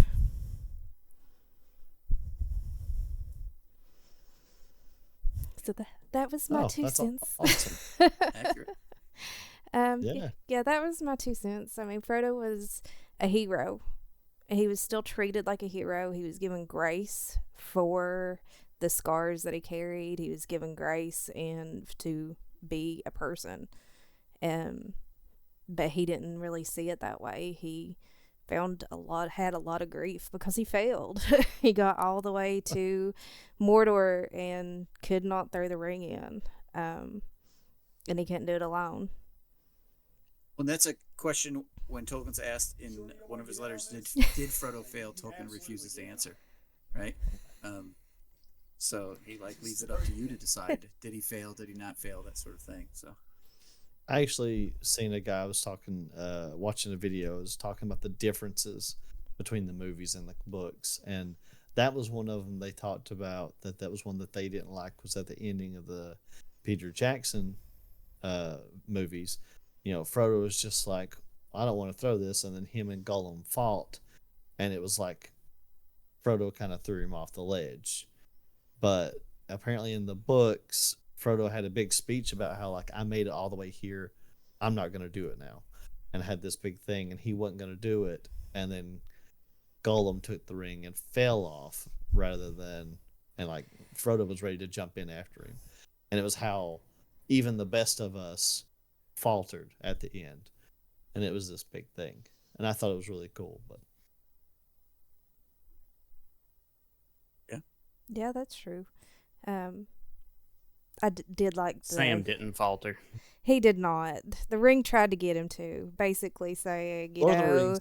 if you kill everyone, then pretty much the whole world could be your garden. And he's like, nah, that's too much garden. So he did not. Sam's the real hero. He is. That's what the Lord of the Rings is actually about. It's about Sam. Yeah. We're just talking Tolkien right now. You definitely Yep. There's a lot of good stuff. We'll have to, hopefully we can come around to the whole story when if there's this part 2. You'll have to come on. Oh yeah, absolutely. Yeah, I'd Yeah. love to. I'm going to hand it back to Josh. Thanks, guys. All right. Bye, If Elizabeth. you're sure you don't want to Right. just hop on your phone, sit on the couch, being on it. All right, you sure? Yeah. I mean, All you right. could I probably love you. take my spot. You know much more about it than I do. I told you she's amazing. Look at that. We'll get around when we actually get into the book itself. That's right? that's what I said. I think. Yeah. Yeah, because we're gonna finish up with our Tolkien stuff because this has been a long conversation already. Finish up with our Tolkien stuff, and then there will be a part 2 of this where we go into the Lord of the Rings itself, and my scholarly wife will be a part of that. School us all on it. We're gonna Absolutely. if I gotta like strap a headset to her in the bed, she turns into a pumpkin at 10 o'clock at night. Oh, Let's go to 10 sleep. o'clock. Okay. Yep. Okay. That's why we record early. But all right, okay. Anything else anybody wants to add about Tolkien and wartime? Other than the only thing is, from World War II, he was a code breaker, right? That's what he did in World War II. He wasn't a frontline guy. Yeah, his son's fighting the war against his wishes, right? He Yeah. understands they're going to, but he doesn't want them to because he loves his kids. He doesn't want them to die. So Now this is where Better than a linguistic master as a code breaker, though. yeah, 110%. Yeah. Now did he work with like Alan Turing? Was that? I don't know about that. And that was it. It's Alan Turing who I'm thinking about, right? Yeah, with the Turing test and all that sort Yeah. of stuff, with the machine and the code Yeah. breaking. I don't think he did. I don't ever recall that as part of his history. So Now, who he did meet, that we should all know. Who did he meet during World War II? Now, I'm pretty sure this is true. I might be making this up, but that we all know that is very near and dear and close to Lord of the Rings. It was it Christopher Lee? It was. Yeah. Yep. So this wasn't in the war actually. So I just looked it up, and I think so Christopher Lee, who did what, Aaron? Who's Christopher Lee in the movie? I was just gonna say it's Count Dooku, man. Yeah, it's Yeah. Count Dooku. Yeah. It's Dracula. Yeah. Dracula. Yeah. He did not have any collaboration with Alan Turing. Alan Turing. Yeah, I okay. didn't think so. Yeah, Yeah. Turing. Yeah. He's mostly busy with Oxford at the time too, right? So But which we didn't really get into, but because we didn't really get out of World War One. So we're getting Christopher to Lee. his time as a. Hey, we just wanted to talk about the war for a bit. So what were you saying, Aaron? So Christopher Lee was Christopher Lee, Was what? Count Dooku, and he played. I'm gonna try not to get the names wrong here. Do you want me to say it? Saruman? Yeah, Not Saruman. close. Saruman. Saruman. Yeah, the evil wizard. Yeah. I'm trying not to get Sauron and It's Saruman mixed up. I do it all the time, man. Yeah. Everybody does Yeah. it. Yeah. So Christopher Lee met Tolkien very briefly, and this is from an interview Christopher Lee did with The Independent in 2009. Said he met him very briefly in the 50s in a pub that they used to go to in Oxford called the Eagle and Child. Said he was there and he was having a beer and he was completely overcome when Tolkien walked in. He'd already started reading the books and thought, this man created a unique form of literature, one of the great works of all time. Yeah, and then there's another interview where he talks about nearly falling off his chair, and I mean that. And he's the only actor from The Lord of the Rings who actually met Tolkien. and Yep. did you know that Christopher Lee is also plays Miguel in the Captain America made for TV movie? The man he's been in every IP that nerds could want. Oh yeah, He's in Marvel, he's in Star Wars, he's in Lord of the Rings. Yeah. He's everywhere. He's really prolific in horror stuff too, like early horror. all the Hammer horror stuff. He was Dracula in a ton of the Hammer horror stuff. Plus his heavy metal band, right? Mhm. Like, I mean, Oh, yeah. I do. He's another Christopher do a Lee. show on him. Is another one we really should. He's another one of those like tall tales of nerddom. Like he is in the short list for the nerd Mount Rushmore. You know, Yes. just all the stuff that he's been through and all the stuff that he's touched that we love. You can't beat Count Dooku and Saruman and Dracula and release a heavy metal album and not be regarded fondly, right. And have You're a right. beer with He's- Tolkien. He's been nodded as well too. Yeah, Sir Christopher Lee. Yeah, That's he my has. bad. We got to put respect on the name. Oh, Yeah. Yep. Yep. I didn't know he had a heavy metal band. Oh, Yeah, yeah. he did. Oh, yeah. He released like a heavy metal Christmas album too. It's amazing. gonna have to check that out. That's gonna be linked in the absolutely. show notes. Christopher Lee's Heavy Metal Christmas album. It's phenomenal. All right, let's move on a little bit and let's get more into Tolkien as the. So we've gotten a lot of history of him. We've gotten a lot of like where some of his influences came from, where his youth and growing up, and just we've seen a lot of who the man was. Let's get a little bit more of that into Tolkien the scholar, right? And what inspired him to create and build in these fantasy worlds, and his love of that on a more academic level. So I think the main way to look at that is through his is just absolutely what's the word I'm looking for? Just voracious, prolific, yeah, appetite. but just Yeah. appetite for Beowulf. Like in 1936, Tolkien does a lecture called Beowulf: The Monsters and the Critics, and this was a lecture on literary criticism of Beowulf that kind of took this position of being against the typical downplaying of the monsters of the poem. So I guess the typical route in academia when teaching Beowulf is the historical aspect of it rather than the fantastic aspect of it, especially Grendel and his mother. We can see so many references to Beowulf in The Lord of the Rings. Anybody just sum off the top of your head? Well, I mean, I looked it up earlier because I was thinking orc was actually first mentioned in Lord of the Rings, but it was actually first mentioned in Beowulf. Yeah. So, and he acknowledged drawing inspiration from the orc from Beowulf. So Tolkien did a translation of Beowulf in the 20s. Steve, did you know about any of this stuff? Like his just absolute love affair with Beowulf? So I always dug into his love of the Kalevala, the Finnish Norse saga. Mm-hmm. So I never really got too deep into his connections with Beowulf. So like Tolkien's lectures on Beowulf and his translation and his kind of academic insight on it so influenced the teaching of Beowulf. Like it's still referenced today. Like the way that students today learn about Beowulf is an indirect lineation with how Tolkien spoke about it.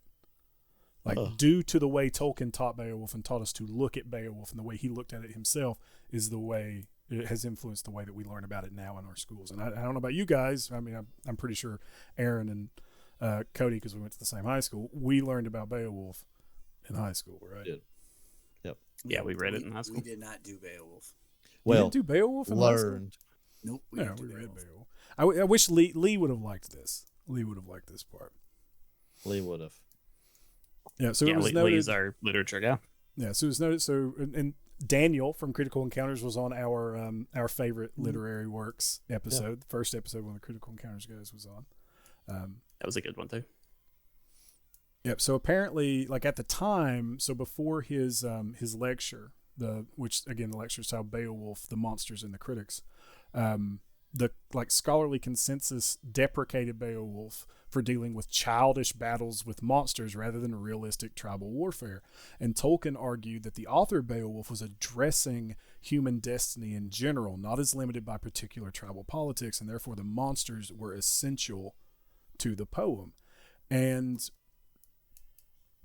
I like that, right? I mean, now this may be a little recidivistic, but how many times do we talk, our nerdy endeavors, the things we like to do, these fantasy stories that we like to read and watch where it's monsters and goblins and things fighting, and those can be kind of tossed off as childish, but these can be like genuine allegories and stand-ins for proper realistic struggles.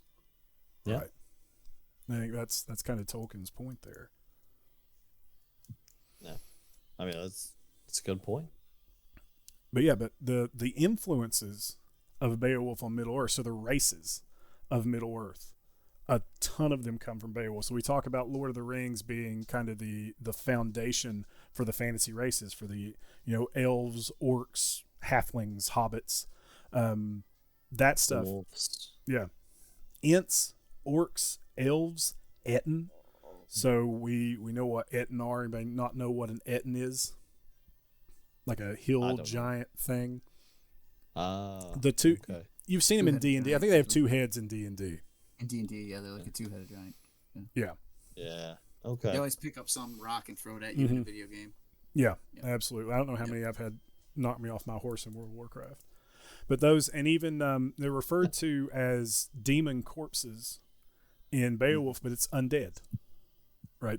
So we get the undead there. The name Saruman is this this kind of amalgamation of names from Beowulf. So we talked about Christopher Lee, Saruman.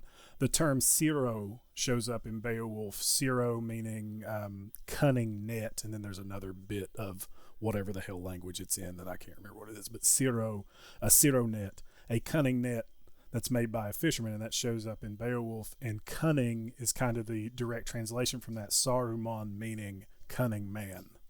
Yeah, Saru and Sindarin is cunning. Yeah. So. Yeah, so Siro into Saru, Saruman being direct, in like you said, in Sindarin, the Elvish language. Yeah. Yep. Bjorn, the werebear. You know Bjorn? Yeah. He is changer. this echo of Beowulf. Beowulf meaning the bee's wolf or the honey taker. In that way, Beowulf is the bear. That's the term for bear, or kind of meaning bear, right? So it's kind of direct comparison there. So if he was Bayonese, he'd be the bee's knees. All right, we're done. Mayonnaise is We're done. mayonnaise. Oh boy. I'm not. Dear God in heaven, we for a split fucking second, just a moment, a brief moment in time, we were an intellectual podcast. Just a brief. We can't have that. Blip. Can't have that. Yeah. I'm here to bring the IQ down. That's what I'm here for. Nobody listens for intelligence. Yeah. Ugh. Nobody wants So, to know how smart you are, Josh. On top of let's go. If it's okay if I cut in a little, let's talk. No, it's me. Another. What? No, it's me. It's my turn to talk. I want to keep. Oh, go ahead. Go ahead. No, you can. It's your show, man. It is So my show, damn it. So you have the Beowulf influence. You have his love of fairy stories, but you have the Kalevala. Okay, and I don't know if I'm saying it right. Kalevala. All right, epic poem, poetry, Finnish mythology. It's effectively Finnish mythology, and that super inspires him as well, as far back as 1910, 1911. So that's where he says later on. He writes, "It was like discovering a complete wine cellar filled with bottles of an amazing wine and a kind of flavor never tasted before. It quite intoxicated me." And that's he uses that to construct his Quenya language. He there's an aesthetic similarity there, and that inspires him. There's this grand legendarium, this grand saga of the Finnish lore, right? And Tolkien looks and he says, you know what we don't have in England is this grand English epic lore. That we don't have a saga that is England because they're conquered by Anglo-Saxons and the Romans and all these different things, right? And even things like King Arthur are too French for him. He does not care for the French. And part of that might be he went to France and he fought and all his friends died in France, right? That's where, Battle of the Somme and all that sort of stuff. So he later on regrets using the word goblin in The Hobbit because it's a French term. Okay.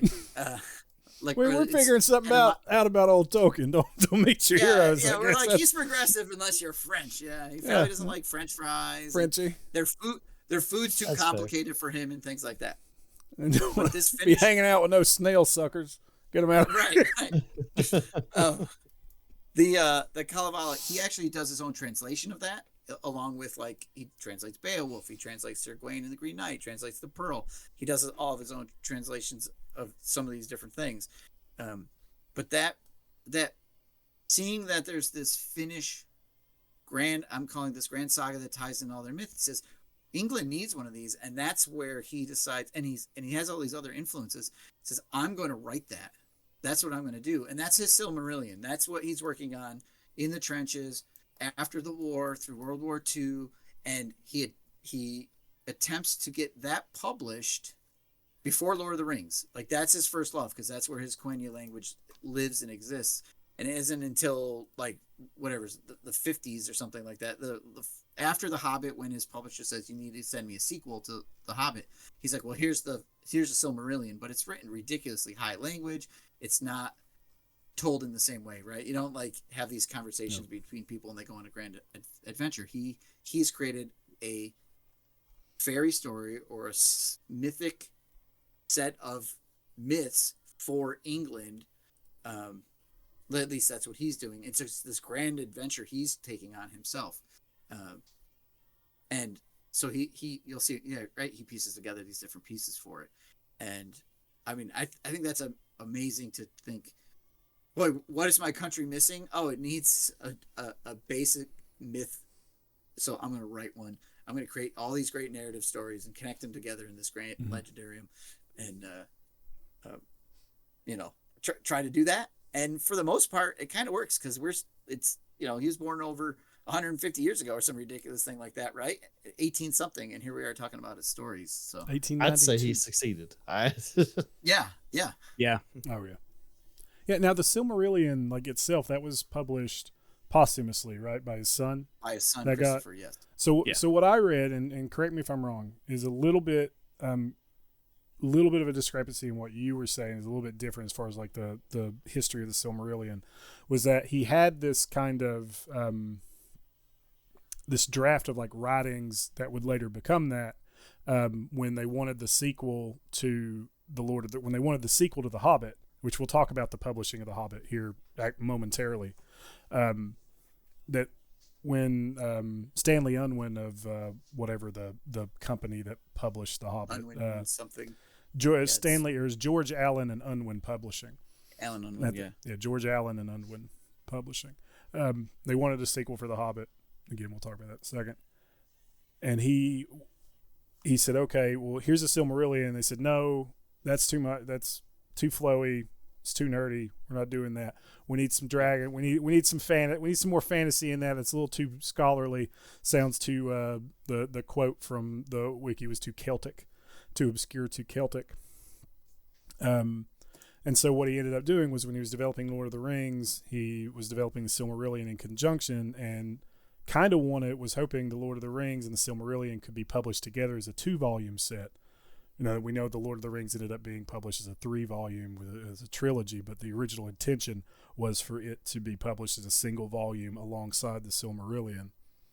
And they ultimately said no for the Silmarillion. And then Christopher, one of his sons, ended up publishing that posthumously for him.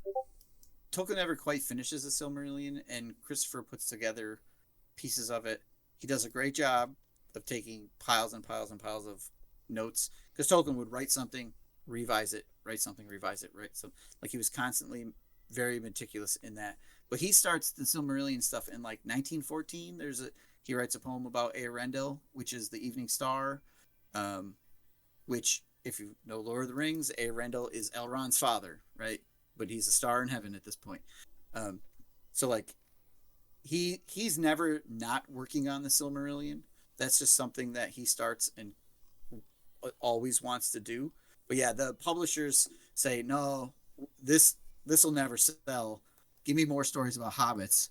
And then he's like, well, the Hobbit can be part of my Middle Earth, right? There's a word he finds in a really, really, like the oldest known piece of Old English poetry. There's a word, Midden-Garden or something like that, which translates to Middle Earth. And Tolkien just latches onto that and says, oh, Middle Earth, I'm going to use that. And so he says, okay, well, the Hobbit can be part of Middle Earth, even though it originally wasn't, right? But I can work that into it because I've already reused names I probably like he used Elrond in different places, and he just sort of took stuff he liked from this legendarium he was making, and then when he's like, well, I'm going to make a sequel of The Hobbit, and it is going to be squarely within my Middle Earth lore, and he puts it there, and then we get the Lord of the Rings, super popular. But yeah, that was supposed to be one book, but it's 3 volumes. The Silmarillion's five parts, right? Yeah, it's small enough to where it's at one book kind of thing. Quint to Silmarillion is what he originally called it, and then he drops it down to Silmarillion, and you have all these different books inside of there, but including the cosmology, the creation of the world, how the world begins, it's very interesting. So I always looked at it as, and this is probably a very like dumbed down version of it, because there's not a whole ton of similarities between the two, but like the Iliad and the Odyssey are to the Hobbit and the Lord of the Rings to what the Silmarillion is to the overall mythos of the Greek culture, right? Like the Iliad and the Odyssey are stories that took place here, and then the Silmarillion is the overall mythos of Greek culture is everything that surrounds all those stories, the history that came before. Yeah, Silmarillion starts right at the creation of the cosmos, and it ends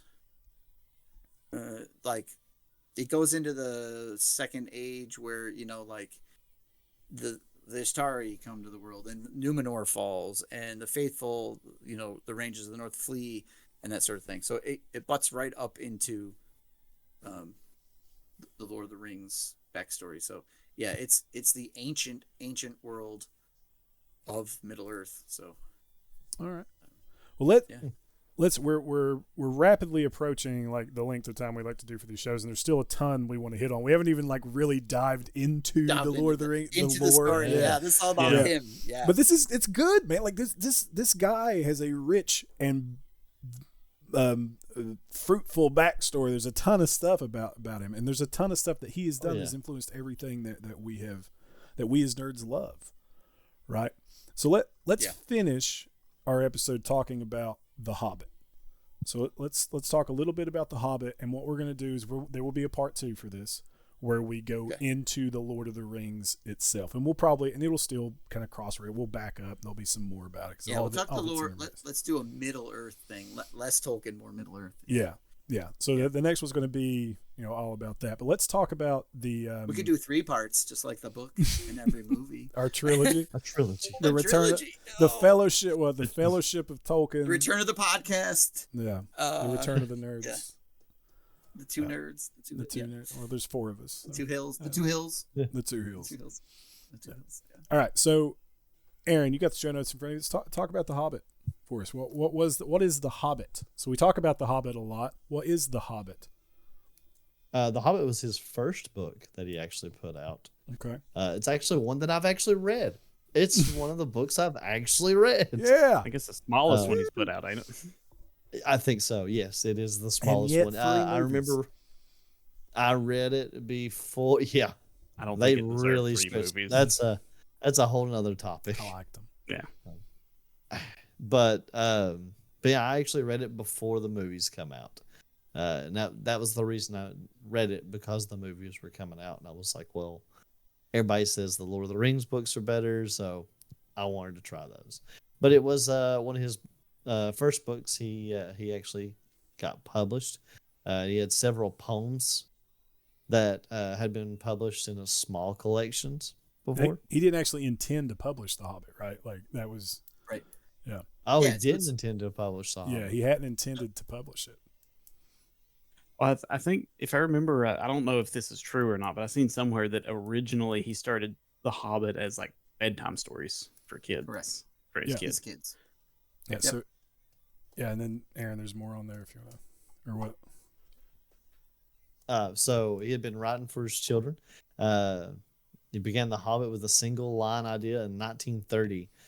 In a hole in the ground, there lived a hobbit. In a hole in the ground, there lived a hobbit. Yeah, he's grading papers at Oxford, and one kid left a blank page at the back of one of their test books, and he writes this down. And then he says to himself, "What's a hobbit? Why do they live in holes? What do their holes look like? I better go figure this out." And then he starts telling these stories to his kids to figure it out. I bet a lot of people have searched on the internet, what do hobbit holes look like? In different contexts, but yeah. Oh, great. Now Josh is the one that's side railing us. Yeah. Just had to. He had his kids must have had wonderful bedtimes or just in general, because he also, leading up to this, he's also writing what he called the Father Christmas letters to his children, which are letters from Santa or Father Christmas at the time, in England where he's at, and they're hand drawn and inked and all these wonderful pieces of artwork.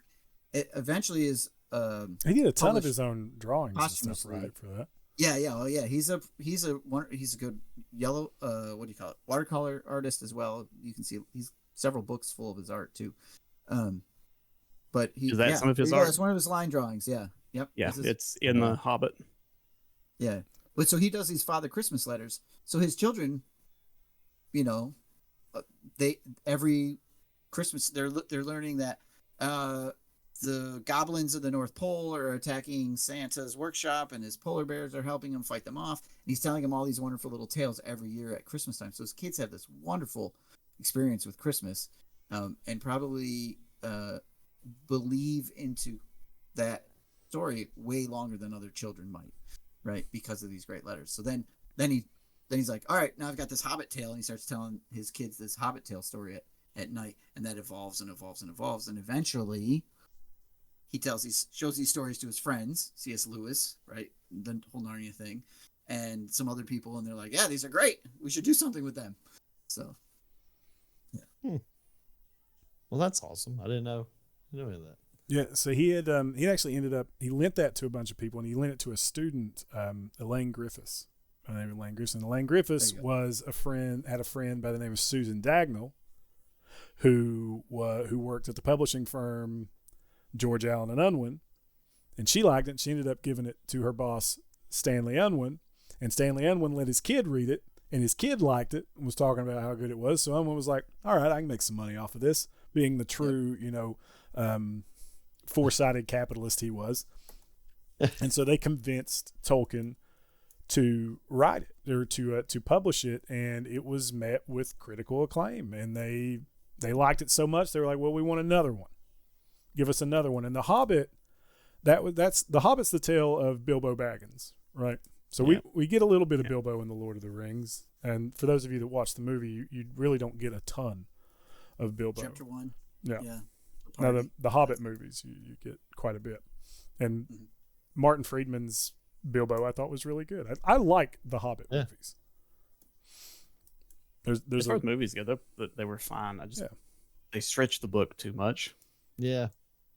They took some real liberties, right, with like the history of Thorin Oakenshield. Oh my goodness!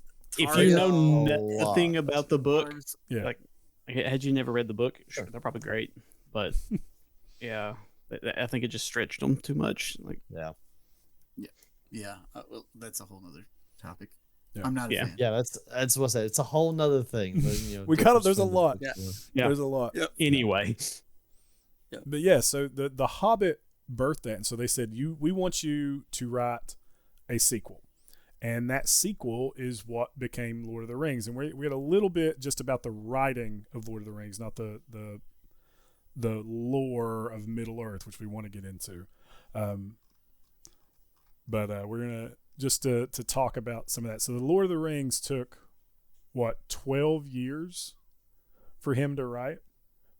Right, so he started it in 1937. So The Hobbit was published 1954. It's published in 1954. Yeah, so it took him. It was written in stages between 1937 and 1949. The Lord of the Rings is one of the best-selling books ever written. It sold over 100 million, 150 million copies. Yeah. And I guess he publishes a few other things in there, like Farmer Giles of Ham comes out, right? He publishes his essays on fairy stories. Yeah, that was he another sneaks some other thing stuff in. I wanted to talk about just real quick. His essays on fairy stories from 1947, where he talks about like the fairy tale as a literary form, and so this is actually after The Hobbit. This is a good time to bring this up, Steve. So he does this essay called On Fairy Stories, and again, I highly suggest people look it up and read it. It's amazing, and it is It's this available for free to read online. everywhere. Yeah. Just Google On Fairy Stories Tolkien. You'll find it. It's going to be linked in the show notes. You can find it there. It's a defense and explanation of the fairy tale genre, and it is really cool. And that is just the best way for me to describe this. That it kind of separates the fairy tale from the other tales. So like the traveler's tales of someone going on a grand adventure, or like Gulliver's Travels or whatever, and then science fiction where we have our H.G. Wells time machine type deal, or a Mary Shelley or Frankenstein's, and then the beast stories or tales of gods and demons. The fairy tales he takes and says that they are their own separate things. These are ancient, and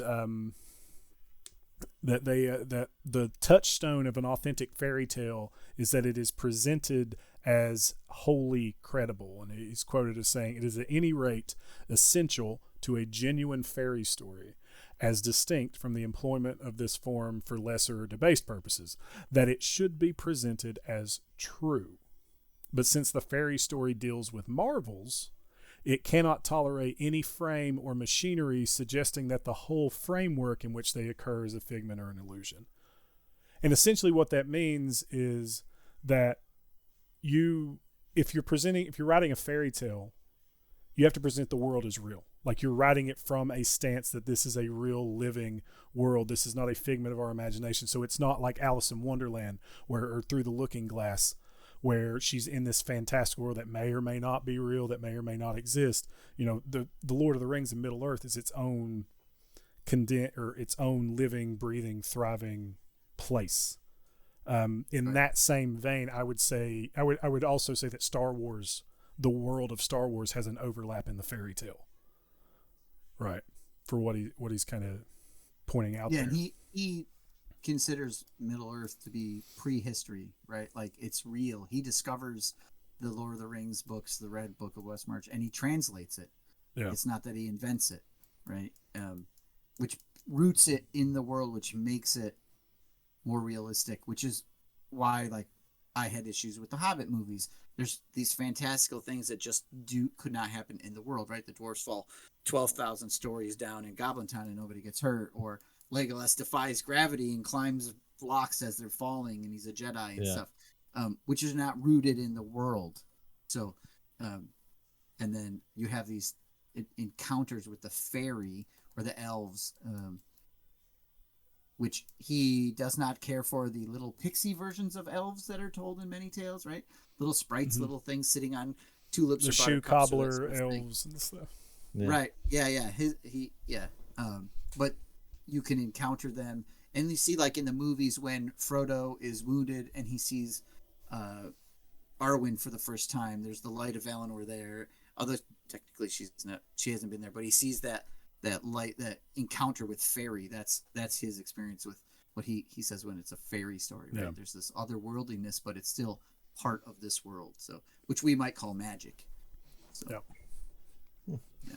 And he was very, very staunch that these are not like inherently children's stories, that there's no like direct connection, there are no intrinsic connection, that children can enjoy them, but they're not, just specifically in the vein of made for children. In the same way that he defended, the monsters in Beowulf against just being tossed away as fancy, So I like that. Like Tolkien was the original nerd. Like they're not toys, they're collectibles. Like that's you know what I mean? Like there you go. Yeah. Like it's made for men. It's actually really good. You need to watch it. You need to listen to it. It's not just for kids.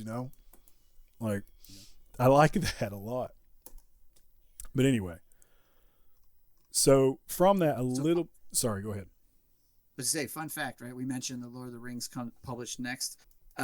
Collins Publishing declines to publish the Lord of the Rings for him. they miss out. Like it's like major oversight. It's like Decker Records saying, God. I don't want these Beatles. Who are these Beatles? These guys. Oh, I stink. thought it We're was. not gonna play Oh, them." It yeah. wasn't Unwin. Or, yeah, no, well, Unwin says no at first or something, but then they're fighting. But eventually, Unwin confirms to publish it in Yeah. like 1952. But it's Collins Okay. ahead of that in April that like no, they declined to publish it or something. So I don't know if there was some debate. Tolkien takes so long to do it that Yeah. whatever it is, right? And partway through there too, he's like, we need to rewrite chapter 5 of The Hobbit. So unless you have a first edition printing of The Hobbit, you don't have the original Hobbit, right? He rewrites the entire Riddle game chapter with Gollum, how the ring is found and why Gollum's going to let him out and all this sort of stuff. So yeah, like that's your first errata for your nerdy stuff. He right? retcons Like, it. Right, Retcon, like, he no, retcons yeah. it fit together. Yeah. Yeah, and he's a master of that, like within his works too, to like fit stuff in that makes sense. But like, yeah, it goes back and has unless you have the first run of the printing, you don't have the original. Like the entire chapter's changed. How much does a So, first it's run of pretty- the Hobbit go for? That's $350. Yeah, they did a recent Shit! 75th edition. Holy crap! Holy! Oh my god! The Hobbit. Hold on. I gotta look. There's no way that's real. Let me look at this. Oh, the price? It's crazy. This is not real. There- This is. I'm visiting this site. This is not a real number. I want to. Okay. This is on. This looks like the word rapist, but it says Raptus. Unfortunate name. Raptus Rare Books. They have a listing for The Hobbit. Looks like it's signed by J.R.R. Tolkien. Exceedingly rare first edition, first issue presentation copy of J.R.R. Tolkien's The Hobbit, inscribed by Tolkien to the Livesleys, who ran the summer guest cottage in the village of Sidmouth, which inspired the Shire and where Tolkien did much of his writing. Do you want to take a wild guess how much that book is posted for right now? Let's see. With Go the ahead. signature. Yeah. How much? Come on. I'll say 52,000. Okay, we got 52,000. And I'll give you guys a hint. Nowhere close. Nowhere close. Yeah, okay. It's ridiculous. Cody, what you got? If he's saying nowhere close, he's probably closing in on 1 million. Yeah. Not quite. Aaron. I was gonna not quite there. Not quite a million. Oh dang! I was gonna be like Oh. 500,000. 500,000 is that probably your worse. 500,000 your final answer? Yeah. Say yes, because he's giving you that Yes. poker face. $475,000. Yeah, that's crazy. Oh. That is You guys Well, want I to guess pitch in and get a copy? yeah. Oh yeah, So we'll go. donate to the Steve Ko-Fi, guys. We're gonna buy this car. Yeah, let's do it. We're gonna buy this book. I'll pitch in some Steve, you won. RP You got closest without going over. So without going over. Oh, yeah. That's right. Yeah, we ain't prices Or- rights or- ruling. Aaron won. He was Or the if you closest. want to read the original, you can get like a 75th edition version from Barnes and Noble that has that first printing in it. So Yeah. yeah.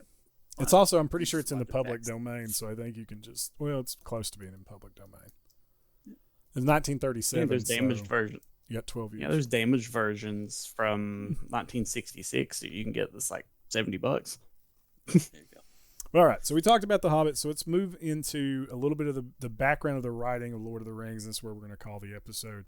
So again, one of the best-selling books ever written. Took 12 years to write. He originally wanted it to be a single volume. It ended up being separated into trilogies because of some publishing issues. He also originally intended this to be a children's tale, kind of in the style of its predecessor, The Hobbit.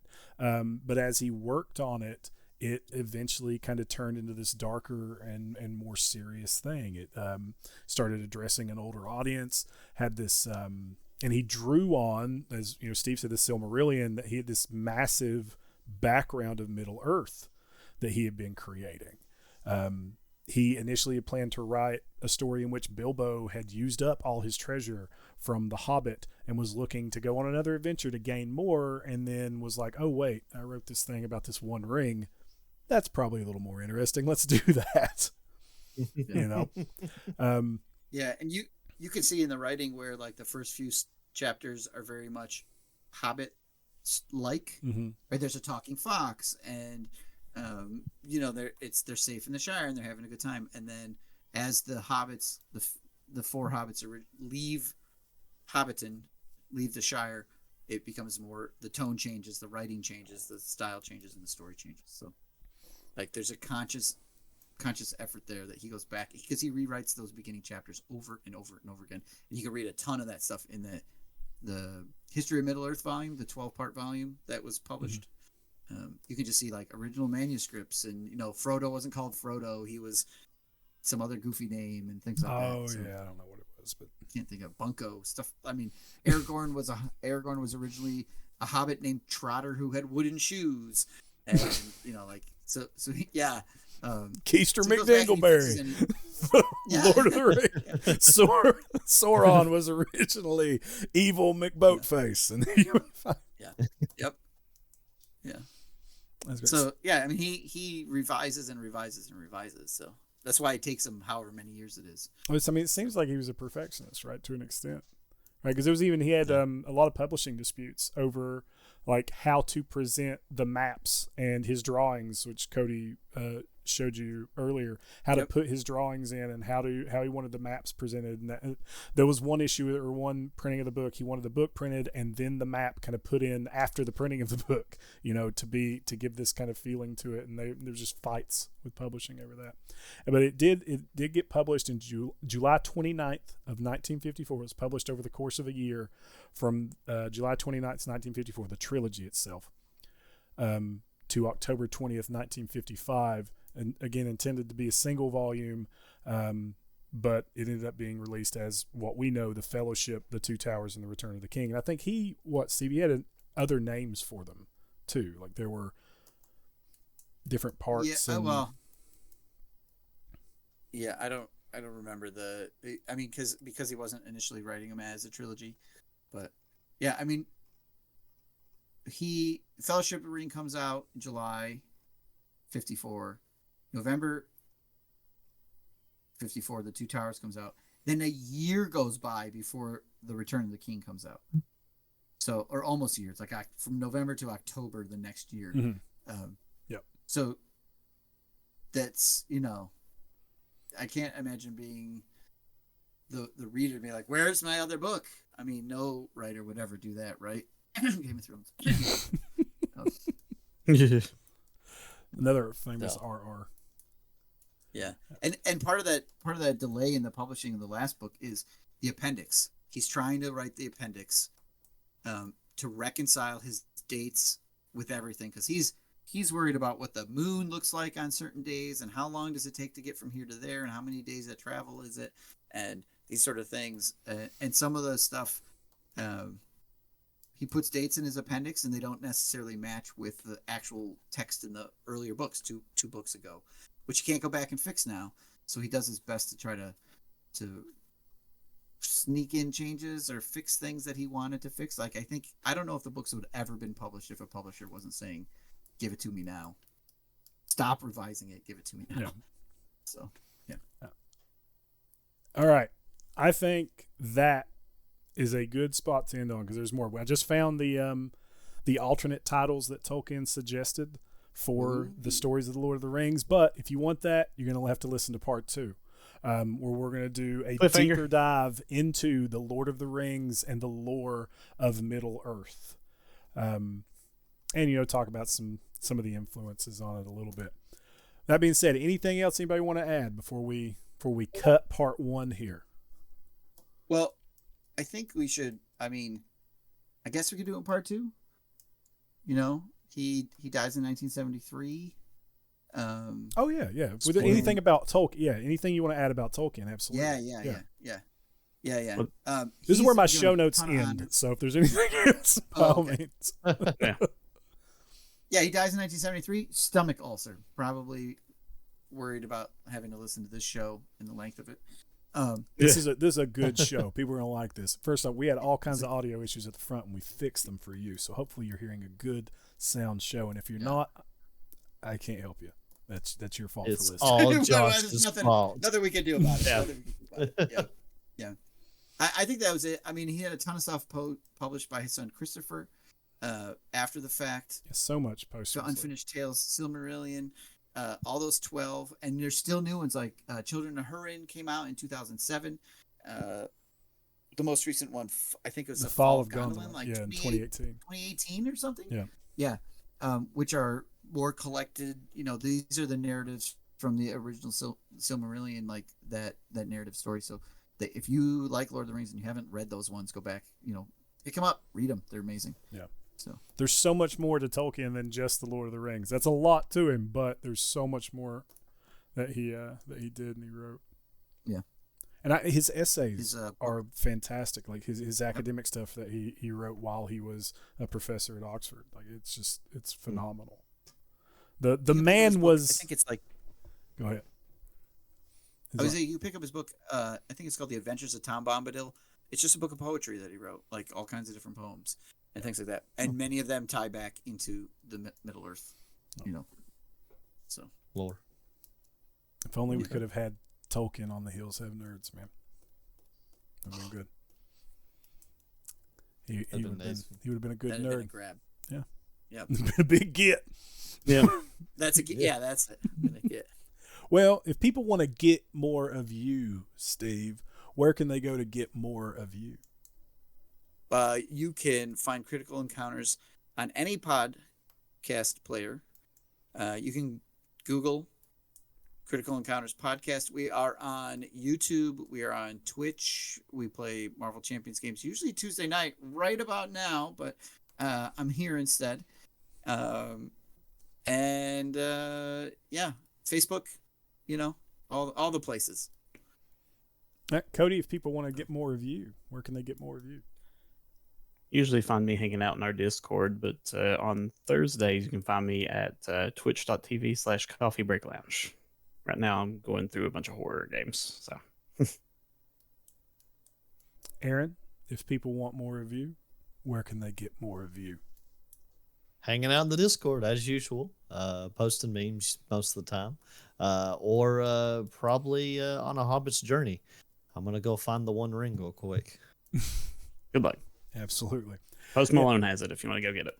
And if you want more of this discussion, we're going to continue this in part 2 of our history of the Lord of the Rings, where it is the deep dive into the lore of Middle Earth and the Lord of the Rings itself. Hopefully you guys have enjoyed this. We're going to cut it over to Ko-Fi member Nick LaRosa to read our outro and tell you how you can get in touch with the Hills Have Nerds podcast and how you can help the podcast there. Thank you guys so much.